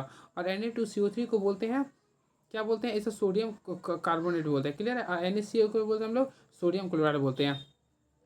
इनमें से दो आसन्न कार्बन परमाणुओं के बीच क्या लिख रहा है, के बीच दो अधिकतम अणु होते हैं। तो फ्रेंड्स याद रखिए दो आसन्न, देखिए यहाँ पे याद रखिए ना के बीच क्या लिख रहा है, यहाँ पे दूरी अधिकतम होती है, यानी दो आसन्न परमाणुओं के बीच अधिकतम अणु होते हैं। तो फ्रेंड्स देखिए एक होता है बेंजीन, तो अल्टीमेटली बेंजीन का सूत्र आप लोगों को पता होगा क्या होता है, C6H6 होता है। क्या होता है, C6H6 होता है। इथेन की बात करना चाहता है तो C2H6 होता है। वही इथिन की बात करना चाहता है तो C2H4 होता है। और इथान की बात करना चाहता है C2H2 होता है। अब यहाँ पे बोल रहा है इनमें कौन दो आसन्न कार्बन परमाणुओं के बीच की दूरी अधिकतम होती है, तो अल्टीमेटली अधिकतम देखिएगा ना तो सी यहाँ 4 का डिफरेंस आ रहा, तो ऑप्शन नंबर क्या करेंगे, इथिन करेंगे, यानी ऑप्शन नंबर इथिन को कर देंगे, यानी ऑप्शन नंबर बी को क्लिक करेंगे। क्लियर है, याद रखिएगा। चलिए मैं कुछ एक्स्ट्रा फैक्ट्स बताना चाहता हूँ। देखिए सबसे पहले एथेन जो कि कार्बन कार्बन बंद हुआ से होता है, तो उसमें कार्बन कार्बन की जगह देखिएगा ना तो केवल और केवल एक सिग्मा बॉन्ड होता है। क्या होता है, एक सिग्मा बॉन्ड होते हैं। वही अगर डबल कार्बन बॉन्ड है तो इसमें फ्रेंड्स याद रखिए एक आप लोग का सिग्मा बॉन्ड होते हैं और वही एक पाई बॉन्ड होते हैं। क्लियर है। वही बात करना चाहते हैं सी ट्रिपल में, अगर सी ट्रिपल की बात करना चाहते हैं तो आप लोग को बताना चाहते हैं इसमें एक सिग्मा बॉन्ड होते हैं और दो पाई बॉन्ड होते हैं। ये सारी चीज़ों को आप लोग नोट डाउन करके लिख लीजिएगा। क्लियर है। चलिए चलिए और वही बात करना चाहते हैं, देखिए अगर आप लोग को क्वेश्चन आता है कि बंध लंबाई का क्रम, तो देखिए सबसे ज़्यादा जो लंबाई होता है वह C1 का होता है, यानी कि आप लोग को सिग्मा बॉन्ड का, यानी जिसमें आप लोग को अल्केन आता है, फिर आप लोग को जो बॉन्ड होगा डबल बॉन्ड का होगा, उसके बाद आप लोग को ट्रिपल बॉन्ड का, ये आप लोग का हो गया लंबाई का क्रम हो गया बंध का। ठीक है। वही ऊर्जा के अकॉर्डिंग बोले ना तो आप लोग का सबसे ज़्यादा जो एनर्जी होता है वह ट्रिपल बॉन्ड में होता है, अगेन आई रिपीट, फिर डबल बॉन्ड में होता है, फिर आप लोग का वह सिंगल बॉन्ड में होता है। ये हो गया ऊर्जा का क्रम। देखिए मैं ले देता हूँ, ये आप लोग का ऊर्जा का क्रम था और ये आप लोग का लंबाई का क्रम था। ये सारी चीज़ों को याद रखिएगा। क्लियर है। चलिए नेक्स्ट क्वेश्चन, दिन और रात होने की प्रक्रिया में कौन सा तथ्य सही है, तो अल्टीमेटिव में दिन और रात जो होता है पृथ्वी का अपनी धुरी पर घूमने की वजह से होता है, तो ऑप्शन नंबर सी को क्लिक करेंगे। क्लियर है। चलिए अब देखिए मैं बताना चाहता हूँ सूर्य के चारों ओर एक घूमते हुए उसे परिक्रमण काल के कारण ऋतु परिवर्तन होता है, यानी कि देखिए यहाँ पे दो कंडीशन आता है, एक होता है घूर्णन, तो घूर्णन विधि के कारण क्या होता है, दिन और रात होता है। क्या होता है, दिन और रात होता है घूर्णन विधि की वजह से। ठीक है। वही बात करना चाहते हैं हम लोग परिक्रमण, तो परिक्रमण विधि के कारण क्या होता है, तो अल्टीमेटली आप लोगों को पता होगा इसकी वजह से वर्षा यानी कि मौसम चेंज होता है। क्लियर है। चलिए कुछ एक्स्ट्रा फैक्ट्स मैं बताना चाहता हूँ। देखिए उत्तरी गोलार्ध में सबसे बड़ा दिन कब होता है, तो याद रखिए 21 जून, जो कि 21 जून को हम लोग क्या मनाते हैं, तो योग दिवस मनाते हैं। कब से मना रहे हैं, 2015 से मना रहे हैं। आई होप क्लियर हो गया हो। क्लियर है। वही फ्रेंड्स याद रखिए 22 दिसंबर को दक्षिणी गोलार्ध में सबसे बड़ा दिन मनाते हैं। क्लियर है। और वही बात करना चाहते हैं 21 मार्च, अभी जस्ट मैं सर बताया था 21 मार्च को और 23 सितंबर को, याद रखिए ये दोनों दिन और रात क्या होता है, आपस में बराबर होता है। चलिए नेक्स्ट क्वेश्चन, तो नेक्स्ट क्वेश्चन क्या है देखते हैं, मुद्रा अवमूल्यन का अर्थ क्या होता है, काफ़ी अच्छा क्वेश्चन है। तो फ्रेंड देखिए अवमूल्यन का अर्थ होता है अंतर्राष्ट्रीय व्यापार में प्रयुक्त प्रमुख मुद्राओं की तुलना में मूल्य में गिरावट होना। आई थिंक अवमूल्यन का अर्थ होता है अंतर्राष्ट्रीय व्यापार में प्रयुक्त प्रमुख मुद्राओं की तुलना में मूल्य में गिरावट है। ऑप्शन नंबर ए को क्लिक करेंगे। क्लियर है।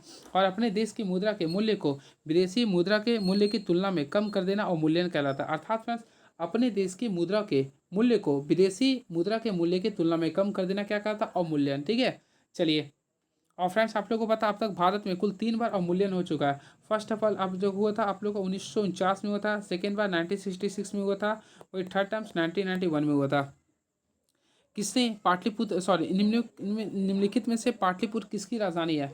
तो फ्रेंड्स आप लोगों को मैं बताना चाहता हूँ, देखिए सबसे पहले गुप्त शासक और मौर्य शासक दोनों की राजधानी क्या है? पाटलिपुत्र होगा। क्लियर है? तो ऑप्शन नंबर क्या करें, डी को क्लिक करेंगे।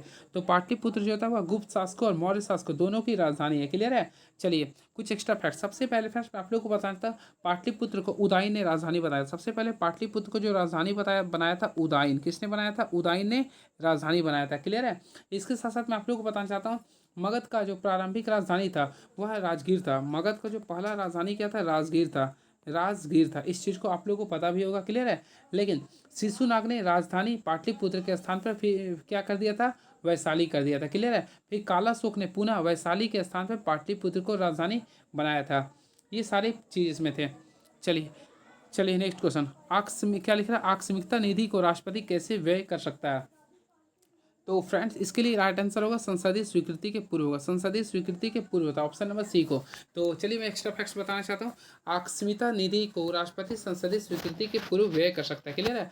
और आर्टिकल नंबर देखिए, भारतीय संविधान के आर्टिकल नंबर 267 में, मैं आप लोग को जो बता रहा हूँ ध्यान से सुनेगा। भारतीय संविधान के आर्टिकल नंबर 267 में आकस्मिकता निधि का उल्लेख किया गया। ये क्वेश्चन आता है पेपर में, इसको आप लोग कर लीजिएगा। तो क्वेश्चन आता है भारतीय संविधान के किस आर्टिकल में जिक्र किया गया? तो आर्टिकल नंबर 267 में आकस्मिकता निधि का उल्लेख किया गया। क्लियर है? वही फ्रेंड्स बात करना चाहते हैं संचित निधि का। तो देखिए आर्टिकल नंबर 266 में संचित निधि का प्रावधान। देखिए आगे सबसे पहले संचित निधि होता है। क्या होता है ये? संचित निधि का प्रावधान 266 में है। वही 267 की बात करना चाहते हैं तो देखिए आकस्मिकता निधि का होता है। क्लियर है? और संचित निधि से धन निकालने से पूर्व संसद की अनुमति लेना अनिवार्य होता है। क्लियर है? चलिए, आर्ट फॉर्म वेस्ट म्यूजियम स्थापित किया गया था। तो फ्रेंड्स इसके लिए राइट आंसर होगा IIT बहरामपुर के छात्रों के द्वारा किया गया था। क्लियर है? चलिए, तियानवेन वन किस देश के मंगल मिशन है? तो फ्रेंड्स मैं आप लोगों को बताना चाहता हूँ, तियानवेन वन जो है ना किस देश के मंगल मिशन है? तो यहाँ से मैं आप लोगों को बताना चाहता हूँ, तियानवेन वन जो है ना वो आप लोगों का चीन का है। किसका है? चीन का है। अब देखिए यहाँ से मैं कुछ करंट अफेयर आप लोगों के बीच में लेके आया था जो कि आप लोगों के लिए काफ़ी इंपॉर्टेंस होगा। देखता हूँ सबसे पहले इसरो के द्वारा, देखिए यहाँ पे इस चीज़ को आप लोग कर लीजिए। देखिए इसरो को वर्ष 2023-24 के प्रमुख विस्तार। सबसे पहले इसरो का स्थापना कब हुआ था? 15 अगस्त 1969 को हुआ था। जिसका भी वर्तमान अध्यक्ष कौन है? तो फ्रेंड्स आप लोग पता होगा VR शंकर नारायण हो गया। क्लियर है? अब देखिए इसके बारे में बताना चाहता हूँ। देखिए 2023-24 के प्रमुख मिशन, इसको मत कीजिए। देखिए जो है आप लोग को इसको करना पड़ेगा यार, इसलिए मैं आप लोग को बताना चाहता हूँ। पहला जो इंपॉर्टेंट है उसी के बारे में बता रहा हूँ। सबसे पहले GSAT-20 को याद कर लिए, जो कि 19 नवंबर 2024 को छोड़ा गया था स्पेस एक्स फाल्कन 9 के लिए वाला। सबसे इंपॉर्टेंस है क्वेश्चन आएगा GSAT-20 को कब छोड़ा गया था? तो 19 नवंबर 2024 को। आई होप क्लियर हुआ होगा। क्लियर है? और इसमें कौन सा प्रक्षेपण का यूज किया था? तो स्पेस एक्स फाल्कन 9 का यूज किया था। ये क्वेश्चन आता है। क्लियर है? उसके साथ साथ आप लोग आदित्य L1 के बारे में पूछता है, जो कि 2 सितंबर 2023 को छोड़ा गया था। किसके सहयोग से? PSLV C-57 के द्वारा। आई होप क्लियर हुआ होगा।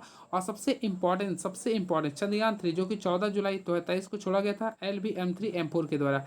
LVM-3M4 के द्वारा। ये तीनों जो मैं आप लोग को अंडरलाइन किया, ये आप लोग का इंपॉर्टेंस नहीं, मोस्टली इंपॉर्टेंट है। क्लियर? आई होप आप लोग इस चीज़ को क्लियर कर लेंगे। क्लियर है? चलिए अब देखिए इसका नेक्स्ट क्या है। तो देखिए इस चीज़ को मत कीजिए, इसमें निसार वाला में भी पॉसिबिलिटी आ सकता है। तो निसार 2024 में पृथ्वी की निगरानी है तो नासा इसरो का संयुक्त मिशन है। बाकी से अभी कुछ आने वाला नहीं है। जो मैं आप लोग को बता दें तीनों याद कर लीजिएगा। और सबसे इंपॉर्टेंस है तो GSAT-20 19 सितंबर 2024 को स्पेसएक्स फॉल्कन 9 के द्वारा। क्लियर है? बाकी अगर आ जाता क्वेश्चन तो आप लोग को बैड लक मैं बोलूँगा। चलिए तो ये सब सारी चीज़ों को मैं बता दें। देखिए मैं कंटेंट कहाँ से कहाँ तक ले आ रहा हूँ। क्लियर है? चलिए तो यहाँ तक क्वेश्चन हो गया। अगला क्वेश्चन, तो फ्रेंड्स अगला क्वेश्चन आप लोगों के सामने देखिए क्या है ये।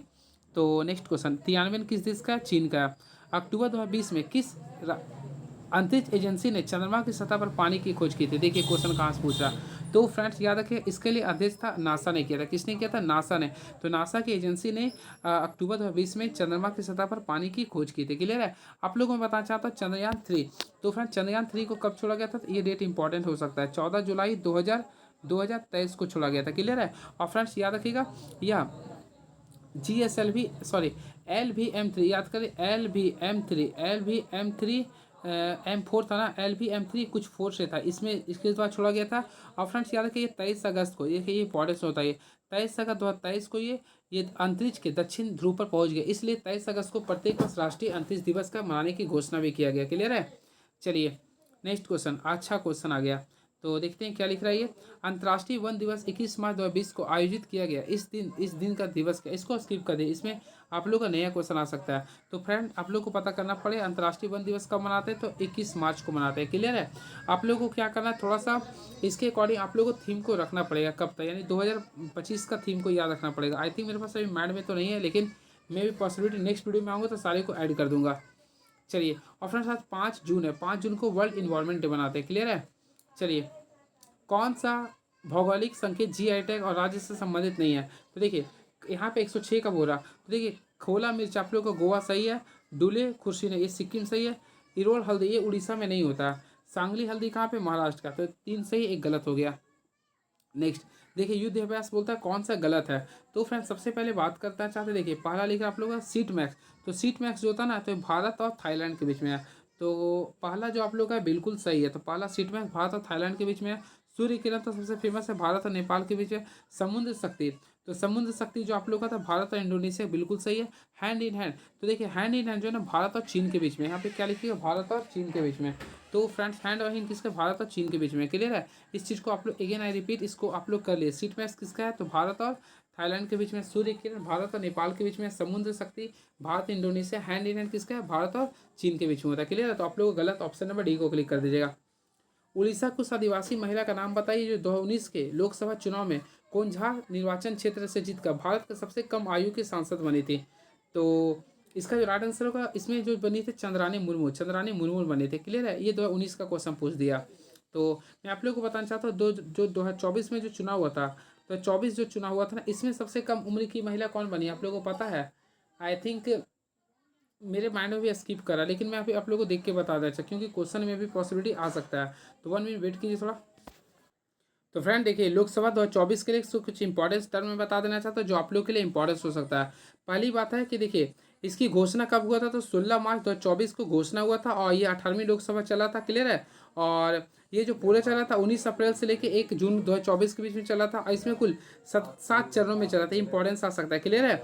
अब देखिए इसमें सबसे इंपॉर्टेंस फ्रेंड्स आप लोग का ये आ सकता है, देखिए इसमें इंडिया गठबंधन का पूर्ण रूप आ सकता है, इंडिया का फुल फॉर्म आ सकता है। तो इंडियन नेशनल, देखिए Indian national development inclusive alliance होता है, इसको फुल फॉर्म को याद कर ले, Indian national development inclusive alliance होता है। क्लियर है। कितना सीट लाया था, टोटल 99 सीट लाया था। क्लियर है। नहीं, टोटल 234 सीट लाया था इंडियन अलायंस, जिसमें कांग्रेस लाया था 99 सीट लाया था। अब देखिए सबसे पहले फ्रेंड याद रखिएगा, इसमें लोकसभा चुनाव के साथ साथ उड़ीसा, आंध्र प्रदेश, सिक्किम और अरुणाचल प्रदेश, यानी कि देखिए उड़ीसा OASA, यानी कि वैसा याद कर लीजिए। देखिए इस टाइप से 4 राज्य में क्या होता है, विधानसभा के भी चुनाव हुए थे। क्लियर है। अब देखिए इसमें सबसे पहले मैं आप लोग को बताना चाहता हूँ, देखिए इसमें आप लोग को ये आ सकता है कि दिव्यांग आइकॉन कौन थे, तो शीतल देवी थे। ठीक है। और अभी आप लोग क्वेश्चन था सबसे कम वोट से सबसे यंग कौन जीते थे, तो 2019 में तो मैं आप लोग को बता दिया, लेकिन 2024 में सबसे कम वोटों से जीतने वाली सबसे सबसे कम उम्र के सांसद जो बनने वाले आदिवासी महिला जो बनी, देखिए सबसे कम उम्र में सांसद बनने वाले आदिवासी महिला बनी है प्रियंका जार ही कोहली। तो याद रखिएगा, इस चीज़ को याद कर ले, यानी सबसे कम उम्र में सांसद बनने वाली आदिवासी महिला कौन बनी है, प्रियंका जार की होली। इस चीज़ को याद रखिएगा। क्लियर है। और वही सबसे ज़्यादा वोटों से अंतर से जीते शंकर लालवानी। और वैसे सबसे युवा सांसद की बात करना चाहते, देखिए सबसे युवा सांसद हो गए पुष्पेंद्र सरोज, जो कि कौशाम्बी सीट से जीते थे, पुष्पेंद्र सरोज। क्लियर है। तो ये आप लोगों को क्लियर करना था। चलिए हम अपना अपना अपना टॉपिक पे आते हैं, जिस टॉपिक को हम बता रहे थे आप लोगों के लिए। क्लियर है। तो चलिए अपना टॉपिक पे अगेन आई रिपीट, तो क्योंकि फ्रेंड जो अपना टॉपिक उसी के अकॉर्डिंग मुझे पढ़ाना था ना। चलिए तो देखते हैं क्वेश्चंस क्या लिख रहा है, उसी के अकॉर्डिंग मैं आप लोगों को बताऊंगा।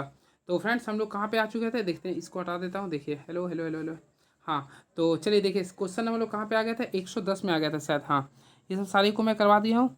तो हाँ सीट मैक्स हो गया, तो ये मैं आप लोग को बता दिया हूँ। चलिए सैफ इसको हटा दीजिए, सैफ वाला को अभी करंट के अकॉर्डिंग मैं बता दूंगा। देखिए ये सब सारी क्वेश्चन को आप लोग देख लिए। भारतीय वायुसेना IAF ने औपचारिक रूप से शामिल किए गए राफेल लड़ाकू विमान को उड़ाने वाली भारत की पहली महिला फाइटर पायलट कौन बनी है, तो याद रखिएगा इसके लिए राइट आंसर होगा शिवांगी सिंह। बहुत ही फेमस क्वेश्चन, ये इंपॉर्टेंस क्वेश्चन है। क्लियर है।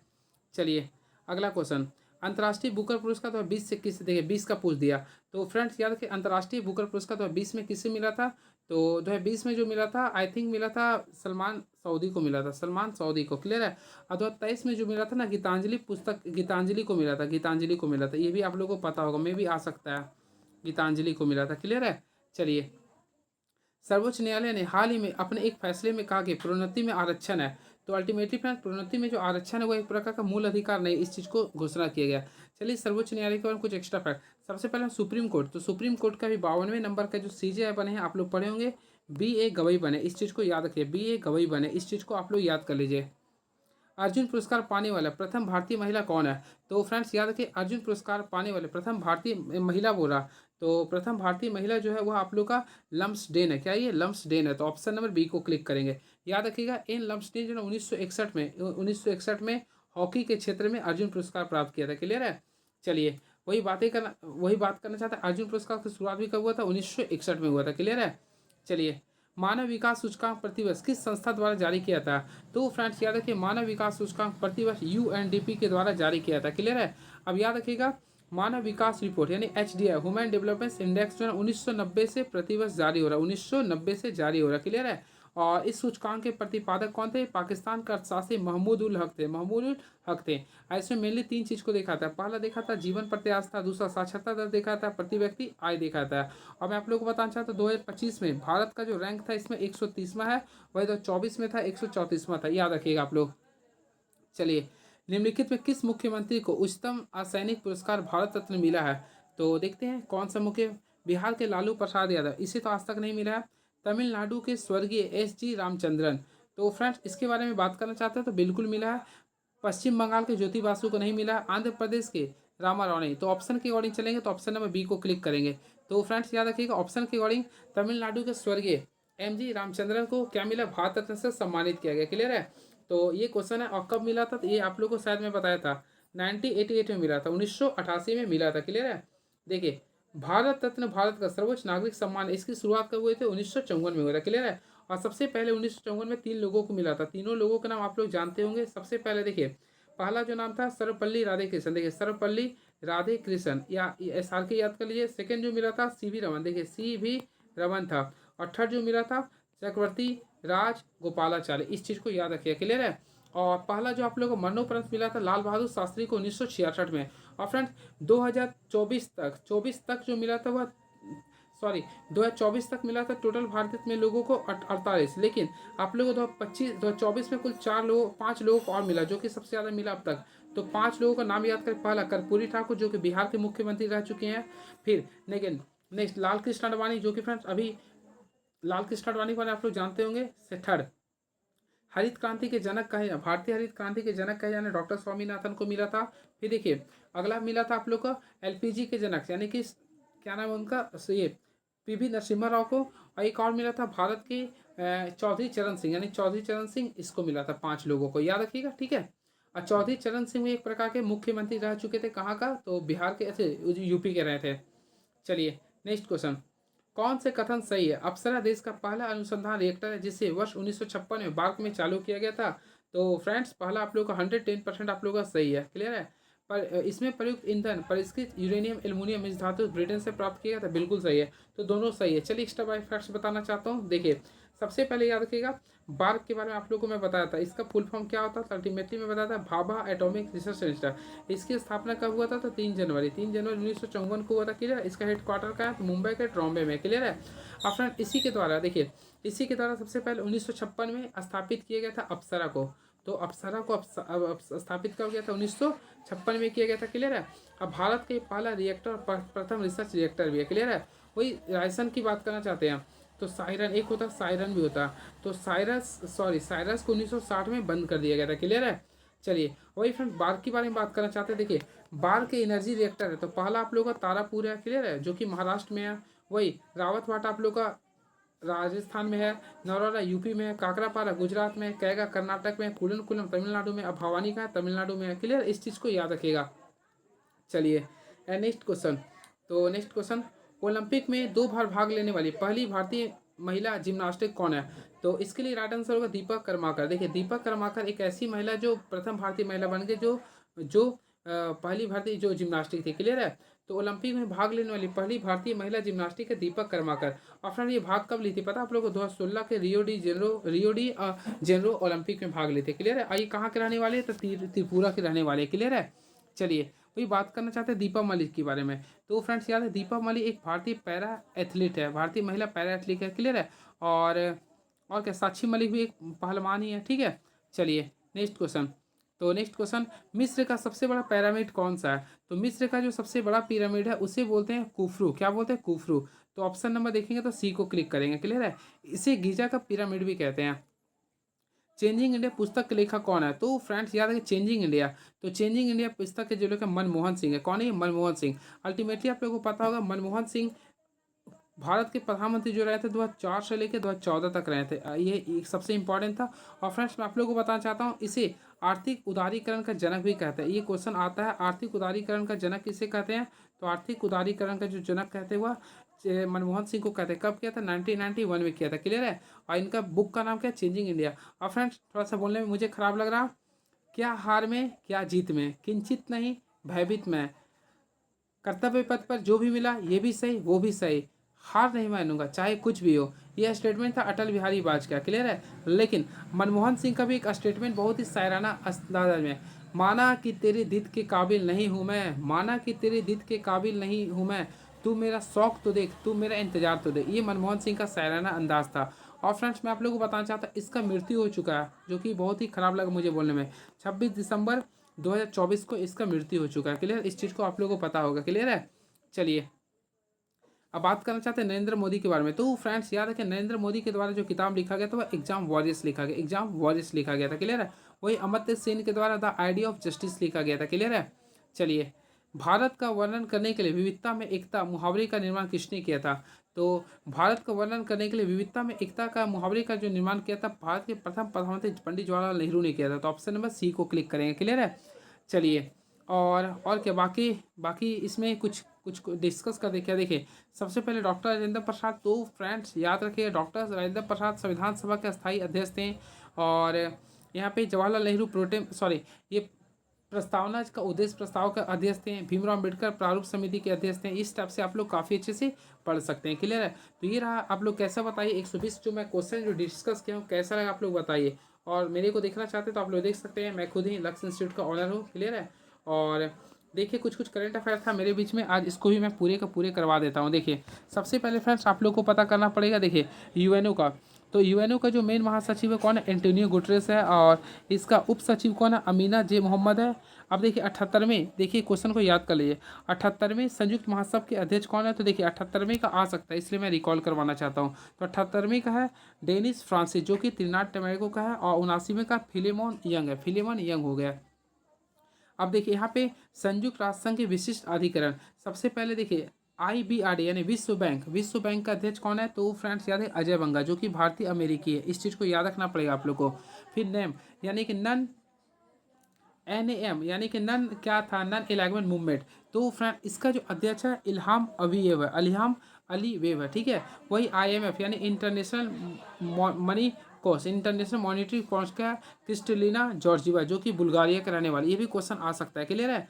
देखिए WTO का, तो पहली महिला जो कि नाइजीरिया के रहने वाली, ये मेरा CBT 2 में मेंस में पूछा था NTPC का। तो नागोजी ओकांजा इवेला है, क्लियर। इस चीज़ को भी आप लोग को याद करना पड़ेगा। अंगटाक का भी पूछा था फ्रेंड, तो अंगटाक का जो अभी अध्यक्ष है वह रिबेका रिबेका ग्रिस्पेना स्पेना, क्लियर है। यूनेस्को, तो यूनेस्को को तो हमेशा पूछता आंद्रे अजोले, याद कर लीजिए आंद्रे अजोले हो गया। वही FAO यानी कि फूड एग्रीकल्चर ऑर्गेनाइजेशन, इसका हो गया क्यू डोंगियो। ILO का गिलबर्ट हैबोगो। यूनिसेफ का फ्रेंड्स कैथरीन रसेल, ये भी याद होगा, कैथरीन रसेल जो कि अमेरिकी है ये। WHO का अभी महानिदेशक कौन है? तो टेड्रोस अधानोमस हो गया। UNDP के देखा जाए तो फ्रेंड अचीम, देखिए अचीम अस्टेनर हो गया। वही सार्क का हो गया मोहम्मद गुलाम सरवर जो कि बांग्लादेश का रहने वाला है, मोहम्मद गुलाम सरवर हो गया, क्लियर है। वही देखिए यहाँ पे आप लोग को जो इंपॉर्टेंस होगा उसी को मैं बोलूँगा। नाटो सबसे पहले आप लोग किसी भी वे में याद कर लीजिए। तो नाटो का आप लोग का मार्क रूट है जो कि नीदरलैंड के रहने वाला है, क्लियर। इस चीज़ को याद रखिएगा। और अभी नाटो में कुल 32 सदस्य हो गए, यानी 31वां सबसे पहले याद रखें फिनलैंड है। 31वां कौन है? फिनलैंड है। वही बात करना चाहते 32वां कौन है? तो स्वीडन है। याद रखिएगा टोटल कितना हो गया? टोटल 32 सोचे नाटो में, क्लियर है। ओपेक का कौन है? तो फ्रेंड्स हैथम अल घीस हो गए हैं। आसियान के कौन है? लिम जॉक होई हो गया। चलिए, एडीबी का सबसे इंपॉर्टेंस होता है, तो एडीबी का फुल फॉर्म होता है एशियन डेवलपमेंट बैंक होता है। क्लियर है? तो फ्रेंड्स एडीबी का आप लोग का जो है अब मसांतो कांडा, ये भी इंपॉर्टेंस क्वेश्चन है। तो एडीबी का कौन है? मसातो कांडा है, मसातो कांडा हो गया। क्लियर है? और इसका एडीबी की स्थापना कब हुआ था? आई थिंक 8 अगस्त 1966 को हुआ था। क्लियर है? और इसमें भी कुल देश की संख्या हो चुका 69, याद रखिएगा 69 इसमें कुल देश की संख्या हो चुका। क्लियर है? चलिए, आप देखिए एडीबी में बता दिया। इंटरपोल का कौन है? वाल्डेसी उर्किजा हो गया। क्लियर है? इंटरपोल का कौन? अहमद नसीर अल राइसी हो गया, अहमद नसीर अल राइसी हो गया। आईसीजे का कौन है? इजी इवासावा। नासा का कौन है? बिल विल्सन, बिल विल्सन हो गया। एनडीएफ देखिए, एनडीबी, एनडीबी का नेशनल न्यू डेवलपमेंट बैंक का इसका अध्यक्ष कौन है? डिल्मा रूसेफ हो गया, डिल्मा रूसेफ हो गया। यूएनएचआरसी का अध्यक्ष है फिलिपो ग्रैंडी, जो कि इटली की रहने वाली है। फिर देखिए ये इंपॉर्टेंट है, संयुक्त राष्ट्र मानवाधिकार आयोग का कौन है? तो वोल्कर तुर्क हो गया। और आईएससी का कौन है? तो इसका अध्यक्ष कौन है? भारत है। ठीक है? चलिए, ये सारी चीज़ों को आप लोग को मैं बता दें। अब देखिए, राजदूत को आप लोगों को नहीं याद करना, जो इंपॉर्टेंट था उसी को मैं बता रहा हूँ। क्लियर है? देखिए, आप लोग इसके बारे में पूरा बता दें, एंटोनियो गुटेरेस के बारे में यहाँ पे जो इंपॉर्टेंस है उसी को मैं बताऊँगा। क्लियर है? देखिए, आप लोग को यहाँ पे कुछ चर्चित महिलाएं, सबसे पहले आप लोग को देखना पड़ेगा। देखिए, इसमें आप लोग को देखना पड़ेगा अवनी लेखरा के बारे में। तो अवनी लेखरा जो थे पैरा ओलंपिक में 2 स्वर्ण पदक जीतने वाली पहली भारतीय महिला बनी है। काम्या कार्तिकेयन तो माउंट एवरेस्ट पे सबसे कम उम्र में चढ़ने वाली भारतीय महिला है। ठीक है? प्रीति रजक सबसे इंपॉर्टेंट है, भारतीय सेना की पहली महिला सूबेदार है। फिर ये सब हो गए। और जो है देखिए, इसमें आप लोग को जया वर्मा सिन्हा, तो ये आप लोग का रेलवे बोर्ड की पहली महिला अध्यक्ष बनी है। उसके बाद देखना चाहते हैं और भी शिवांगी सिंह, तो याद होगा आप लोग का, भारत की पहली महिला महिला फाइटर पायलट बनी है। फिर देखिए, इंदु मल्होत्रा सुप्रीम कोर्ट की जज बनने वाली पहली महिला वकील बनी है। ज्योति शर्मा भारतीय सेना की पहली महिला जज बनी है। क्लियर है? ये आप लोग का हो गया।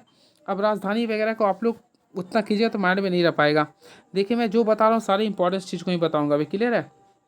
देखिए, ये तो मंत्री आई थिंक आप लोगों को पता ही होगा लगभग। देख लीजिए, एक नज़र में आप लोगों को मैं पढ़ देता हूँ जो आप लोग के लिए इंपॉर्टेंस होगा। सबसे पहले राष्ट्रपति आप लोगों को पता द्रौपदी मुर्मू है, जो कि सबको मुंह में है ये। उपराष्ट्रपति जगदीप धनखड़, प्रधानमंत्री नरेंद्र मोदी। देखिए, यहाँ से आप लोग को ध्यान देना पड़ेगा। सबसे पहले आप लोग को देखना पड़ेगा अभी सुप्रीम कोर्ट के यानी सीजेआई कौन है? बी आर गवई हो गए हैं, जो कि 52 नंबर के हैं। अटर्नी जनरल ऑफ इंडिया कौन है? वेंकटेर मनी हो गया है। सॉलिसिटर जनरल ऑफ इंडिया कौन है? तुषार मेहता हो गया। हरित यानी एनजीटी के अध्यक्ष, तो एनजीटी के अध्यक्ष देखिए, ग्रीन में क्या होता है? प्रकाश देता, तो यानी कि प्रकाश श्रीवास्तव हो गए। क्लियर है? अब देखिए, संसदीय प्रमुख, तो सभापति राज्यसभा के अध्यक्ष कौन होते हैं? तो उपराष्ट्रपति होते हैं, जो कि जगदीप धनखड़ हो गए आर्टिकल नंबर 64 के तहत। और उपसभापति कौन हो गए? तो हरिवंश नारायण सिंह हो गए, हरिवंश नारायण सचिव हो गया। और महासचिव की प्रमोद चंद्र मोदी हो गए हैं। विपक्ष का नेता में भी आ सकता है, तो राज्यसभा के विपक्ष के नेता कौन है? मल्लिका अर्जुन खड़गे हो गया। और सत्ता पक्ष के नेता कौन है? जगत प्रकाश नड्डा हो गए हैं। और 18वीं लोकसभा के अध्यक्ष कौन है? तो ओम बिरला है, जो कि आप लोग को पता लगातार 2 बार बने हैं। नेता विपक्ष के नेता जो कि 10 साल बाद मिला, राहुल गांधी हैं। और महासचिव कौन है लोकसभा का? तो उत्पल कुमार सिंह है। ये सारी चीज़ों को याद कर लीजिए। निर्वाचन आयोग का अध्यक्ष कौन है? तो ज्ञानेश कुमार, जो कि 26वां है। वही चुनाव आयोग कौन है? विवेक कुमार जोशी और सुखबीर संधू हैं। उप उप चुनाव आयोग की कुल संख्या 1 2 3 4 ये आ सकता है। अजय भादु, आर के गुप्ता, उमेश सिन्हा और सुदीप जैन। अब देखिए, कैग का अध्यक्ष पूछा था, जो कि कैग का अध्यक्ष कौन है? तो फ्रेंड 15वां नंबर का कौन बने? संजय मूर्ति, संजय मूर्ति 15वां नंबर के कैग के अध्यक्ष बने हैं। और सीजीए का बोले तो एस दुबे हो गया। वही सशस्त्र सेनापति में सबसे पहले सर्वोच्च सेनापति कौन होता है? तो राष्ट्रपति द्रौपदी मुर्मू हो गया। वायु सेनाध्यक्ष कौन है? अमरप्रीत सिंह हो गए। कौन है? अमरप्रीत सिंह हो गए। नौ सेनाध्यक्ष कौन है? दिनेश कुमार त्रिपाठी हो गए। थल सेनाध्यक्ष कौन है? उपेंद्र द्विवेदी हो गए। वही सीडीएस इंपॉर्टेंस क्वेश्चन है, तो फ्रेंड्स सीडीएस आप लोग को याद करना पड़े। कौन है? अनिल चौहान है। और पहला कौन थे? विपिन रावत थे। महानिदेशक कौन है? ले जनरल मनोज कुमार कुटियार हो गए। अब देखिए, सचिव व सलाहकार, तो फ्रेंड्स याद रखिए कैबिनेट सचिव के सलाहकार कौन है? टीवी सोमनाथन हो गए। प्रधानमंत्री कौन था? अमित खरे, तरुण कुमार है। अब देखिए, प्रधानमंत्री के मुख्य सचिव कौन है? जो सलाहकार है तो शक्तिकांत दास हो गए। क्लियर है? इसके साथ साथ एक और कोई बने हैं, पूनम या निधि गुप्ता करके शायद बने। इस चीज़ को मैं नाम में पूरा कोई लेडीज़ बनी, वो भी काफ़ी इंपॉर्टेंट क्वेश्चन था।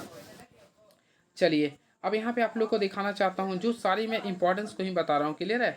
देखिए, इसमें आप लोग को राष्ट्रीय सुरक्षा सलाहकार के बारे में जानना होगा, क्योंकि इंडिया पाकिस्तान के बीच बहुत इंपॉर्टेंट रहता। तो अजीत डोभाल सबसे इंपॉर्टेंस हो सकता है। फिर देखिए, मुख्य आर्थिक सलाहकार यानी अनंत नागेश्वरम है, अनंत नागेश्वरम है। क्लियर है? जो मैं इंपॉर्टेंस कर रहा हूँ उसको याद कर लीजिएगा। सीबीसी का अध्यक्ष पूछ सकता है तो प्रवीण श्रीवास्तव हो गया। सीबीआई का तो आप लोग जानते होंगे प्रवीण सूद है। सीआईसी यानी मुख्य चुनाव आयुक्त का हो गया हीरालाल समारिया।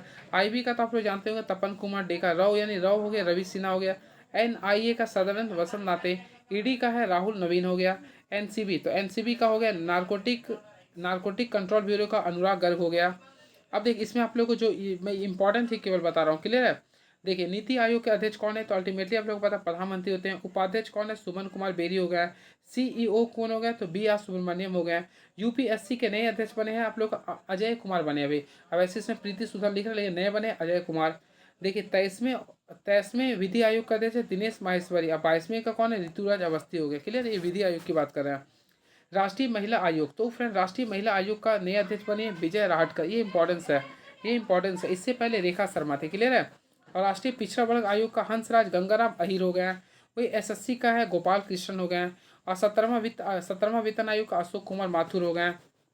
देखिए अध्यक्ष लोकपाल तो फ्रेंड लोकपाल का भी अध्यक्ष कौन है तो याद रखिएगा लोकपाल का अजय मानिकराव खानविलकर। ये इंपॉर्टेंस क्वेश्चन है। इससे पहले कौन थे, पिनाकी चंद्र घोष थे, जो कि फ्रेंड्स भारत में लोकपाल का गठन हुआ था आई थिंक ने 16 जनवरी 2014 को हुआ था। क्लियर है। अभी वर्तमान अध्यक्ष कौन है, अजय मानिकराव खानविलकर। 16वें वित्त आयोग के अध्यक्ष कौन है तो फ्रेंड्स याद रखिए 16वें वित्त आयोग के अध्यक्ष अरविंद पदगड़िया। वही 15वें के कौन थे, एन के सिंह हो गए। देखिए भारतीय प्रतिस्पर्धा आयोग का तो इसका अध्यक्ष हो गया रवनीत कौर हो गया। क्लियर है। और राष्ट्रीय अनुसूचित जनजाति आयोग का अध्यक्ष कौन है, अंतर सिंह आर्य हो गया। वही राष्ट्रीय अनुसूचित जाति का हो गया किशोर मकवाना हो गया। अब देखिए ये भी इंपॉर्टेंट है, आज का पेपर में पूछा था फ्रेंड्स। मैं आप लोगों को बताना चाहता हूँ आज एनटीपीसी का जो पेपर हुआ था ना, आज आप लोग को पूछ दिया था राष्ट्रीय मानवाधिकार आयोग का अध्यक्ष कौन है, तो इसका राइट आंसर होगा रामा सुब्रमण्यम। कल मैं आप लोग देखे होंगे ना, कल मैं पढ़ा रहा था इस क्वेश्चन के बारे में डिस्कस भी किया था, गूगल करके मैं बताया था। तो श्री रामा सुब्रमण्यम जो कि राष्ट्रीय मानवाधिकार के अध्यक्ष बने 9 मई का। इससे पहले थे अरुण कुमार मिश्रा, उससे पहले थे हंसराज दत्तू थे। क्लियर है। तो याद रखिएगा अभी कौन है, रामा सुब्रमण्यम है। राष्ट्रीय बाल अधिकार संरक्षण आयोग का अध्यक्ष कौन है तो बालक कौन होता है, प्रियांक कानूनगो है। राष्ट्रीय अल्पसंख्यक आयोग का अध्यक्ष कौन है तो सरदार इकबाल सिंह लालपुरा हो गए। क्लियर है। अब देखिए भारतीय बोर्ड समिति प्राधिकरण एवं इसके अध्यक्ष, सबसे पहले बात करना चाहते हैं रेलवे बोर्ड के वर्तमान अध्यक्ष कौन है तो सतीश कुमार है। तो याद रखिएगा अध्यक्ष एवं सीईओ की बात, तो सीईओ यानी कि राष्ट्रीय बोर्ड का अध्यक्ष कौन है तो सतीश कुमार हो गया। क्लियर है। और सेबी के अध्यक्ष भी इंपॉर्टेंट है, तो सेबी का अध्यक्ष कौन है तो तुहिन संघ कांत। देखिए तुहिन कांत पांडे। सेबी का अध्यक्ष कौन है, तुहिन कांत पांडे हो गया। क्लियर है। वही बात करना चाहते हैं सीबीएफसी का तो रविंद्र चंद्र भाकल हो गया। और इसको नहीं करना, देखिए इसको नहीं, जो मैं बोल रहा हूँ उसी को कीजिएगा केवल। अब देखिए आप लोग बीआरओ को एकदम याद कर लिए, बहुत ही पूछता है ये। बीआरओ का स्थापना कब हुआ था तो 7 मई 1960 को हुआ था। इसका भी अध्यक्ष कौन है, रघु श्रीनिवासन। तो ऑप्शन नंबर देखिए रघु श्रीनिवासन हो गया। क्लियर है। अब देखिए पीएनजीआरपी का कौन हो गया तो अनिल कुमार जैन हो गया। अध्यक्ष भारतीय दूरसंचार विनायक प्राधिकरण यानी टीआरए का होता है आप लोग का अनिल कुमार लाहौटी हो गया। टीआरएआई का जो हो गया ना तो अनिल कुमार लाहौटी हो गया। अब देखिए यूआईडीएआई का भुवनेश्वर कुमार हो गया, यानी कि भारतीय विशिष्ट पहचान प्राधिकरण का कौन हो गया, भुवनेश्वर कुमार हो गया। वही भारत का महापंजीयन एवं जनगणना आयुक्त कौन है तो मृत्युजय कुमार नारायण हो गया, यानी कि मृत्युजय, ये भी क्वेश्चन आ सकता है। यानी कि आप लोग को मैं बताना चाहता हूँ 1 मार्च 2027 से भारतीय जनगणना स्टार्ट हो जाएगा। लोक लेखा समिति के अध्यक्ष कौन है, ये क्वेश्चन इंपॉर्टेंट है। तो फ्रेंड याद रखें लोक लेखा समिति के अध्यक्ष है केसी वेणुगोपाल राव। क्लियर है। केसी वेणुगोपाल राव हो गए। क्लियर है। केसी वेणुगोपाल राव होते हैं। इसमें कुल सदस्य कितने होते हैं, 22 होते हैं, जिसमें आप लोगों को बताना चाहता हूँ 15 आप लोग का होते हैं लोकसभा से, 7 होते हैं राज्यसभा से होते हैं। इसका अध्यक्ष जो हमेशा होता है अगेंस्ट पार्टी का होते हैं, जो कि केसी वेणुगोपाल राव को बनाया गया। अब प्राकलन समिति में कुल 30 सदस्य होते हैं, 30 आप लोग का पक्ष का नेता होता है, यानी कि संजय जायसवाल हो गया। संजय जायसवाल प्राकलन समिति का हो गया। लोक लेखा समिति का कौन है तो केसी वेणुगोपाल राव हो गया। क्लियर है। देखिए नेक्स्ट जो इंपॉर्टेंस है मैं उसी को बताऊंगा, सारे को याद नहीं करना आप लोग को। देखिए दिया तो बहुत सारा रहता है लेकिन सारे को नहीं पढ़ना आप लोग को, ये सीबीएसई वगैरह कोई याद नहीं करना। ठीक है। देखिए सेनापति को मैं डिस्कस कर दिया था, यहाँ पे पूरा मैं डिस्कस कर दिया था ये सब। अब देखिए लोकपाल को भी डिस्कस कर दिया, ये सब सारे को डिस्कस कर चुके हैं। देखिए आईसीसी के अध्यक्ष को आप लोग याद कर लीजिएगा, तो आईसीसी के अध्यक्ष जो है आप लोग का जय शाह, जो कि सबसे कम उम्र के बने हैं। सबसे युवा जो आईसीसी के अध्यक्ष बने हुआ जय शाह बने, जो कि अमित शाह के बेटे हैं। क्लियर है। इससे पहले वह एसीसी के अध्यक्ष थे। और आईसीसी के सीईओ कौन है तो जोफ एलार्डिस है। इस चीज़ को भी याद रखिएगा। और स्वतंत्र प्रथम स्वतंत्र महिला निदेशक आईसीसी की कौन बने? इंदिरा नूई। इंदिरा नूई हो गया। एसीसी का यानी एशियाई क्रिकेट परिषद का अध्यक्ष कौन है? तो मोहसिन नकवी है। मोहसिन नकवी बन गई है। और राष्ट्रीय ओलंपिक समिति इंपॉर्टेंट है, अंतर्राष्ट्रीय ओलंपिक समिति का अध्यक्ष बने क्रिस्टी कोवेंट्री, जो जिम्बाब्वे की रहने वाली है। अब देखिए इसमें जो इंपॉर्टेंट है उसी को मैं बताऊँ। भारतीय हॉकी महासंघ का मोहम्मद तैयब इकाराम है, जिसका स्थापना 1924 में हुआ था। बीसीसीआई के बारे में आप लोग जानते हैं। देखिए लोकपाल और नैतिक अधिकारी का हो गया अरुण मिश्रा हो गया, ठीक है। लोकपाल और नैतिक अधिकारी का कौन है? अरुण मिश्रा हो गया। फीफा का फ्रेंड जियानी इंटू क्या लिखा? जियानी इंटू इन्फेंटेनियो हो गया। अब भारतीय बीसीसीआई का अध्यक्ष तो आप लोग जानते हैं रोजर बिन्नी है, जो कि 36वां है ये। और बीसीसीआई पुरुष चयन समिति के अध्यक्ष कौन है? तो अजीत अगरकर हैं। और भारतीय क्रिकेट टीम के पुरुष कोच कौन है? तो गौतम गंभीर हैं। और भारतीय महिला क्रिकेट टीम के कोच कौन है? तो अमूल मजूमदार है। ये सारी चीज़ों को आप लोग देख लीजिएगा, क्लियर है। अब देखिए इसमें और है फिक्की वगैरह को याद देख लीजिए, इसको भी एक बार देख लीजिए, क्या है कि यहाँ से पूछ दे सकता है आप लोग। देखिए फिक्की का अध्यक्ष कौन है? तो शैलेश पाठक हो गया, क्लियर है। एस्कॉम वगैरह ने सीआई का पूछता संजीव पुरी हो गया, ठीक है। सीआईआई पूछा गया है क्वेश्चन, इसलिए मैं अगेन आई रिपीट, सीआईआई का जो पूछ रहा संजीव पुरी हो गया। अब देखिए नेस्कॉम के अध्यक्ष सिंधु गंगाधर राव हो गया। यूटीआई का लियो पुरी हो गया। बीसीए देखो बीसीए बॉम्बे स्टॉक एक्सचेंज का हो गया प्रमोद अग्रवाल हो गया, ठीक है।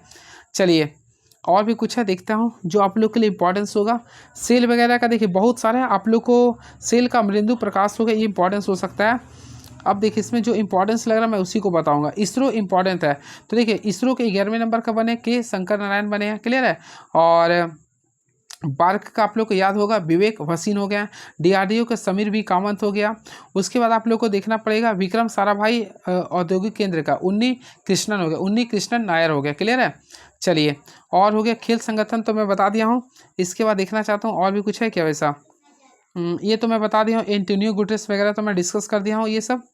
अब इसमें और भी कुछ है, एमडी वगैरह को याद नहीं करना है। जो इंपॉर्टेंट है केवल उसी को मैं डिस्कस करवा रहा हूँ, क्लियर है। अब देखिए ये सब सारे को मैं बता दिया हूँ, ठीक है। ये सब आप लोगों को देखना हो। महिला बता दिया हूँ, ये सब चीज़ हो गया। राष्ट्रीय महिला भी बता दिया हूँ, गीता वर्मा, ये सब अंतर्राष्ट्रीय महिला, इस सब चीज़ को डिस्क्रिप करना है। इसरो के लिए आगामी वर्ष में बता दिया हूँ, इसको और देखता हूँ।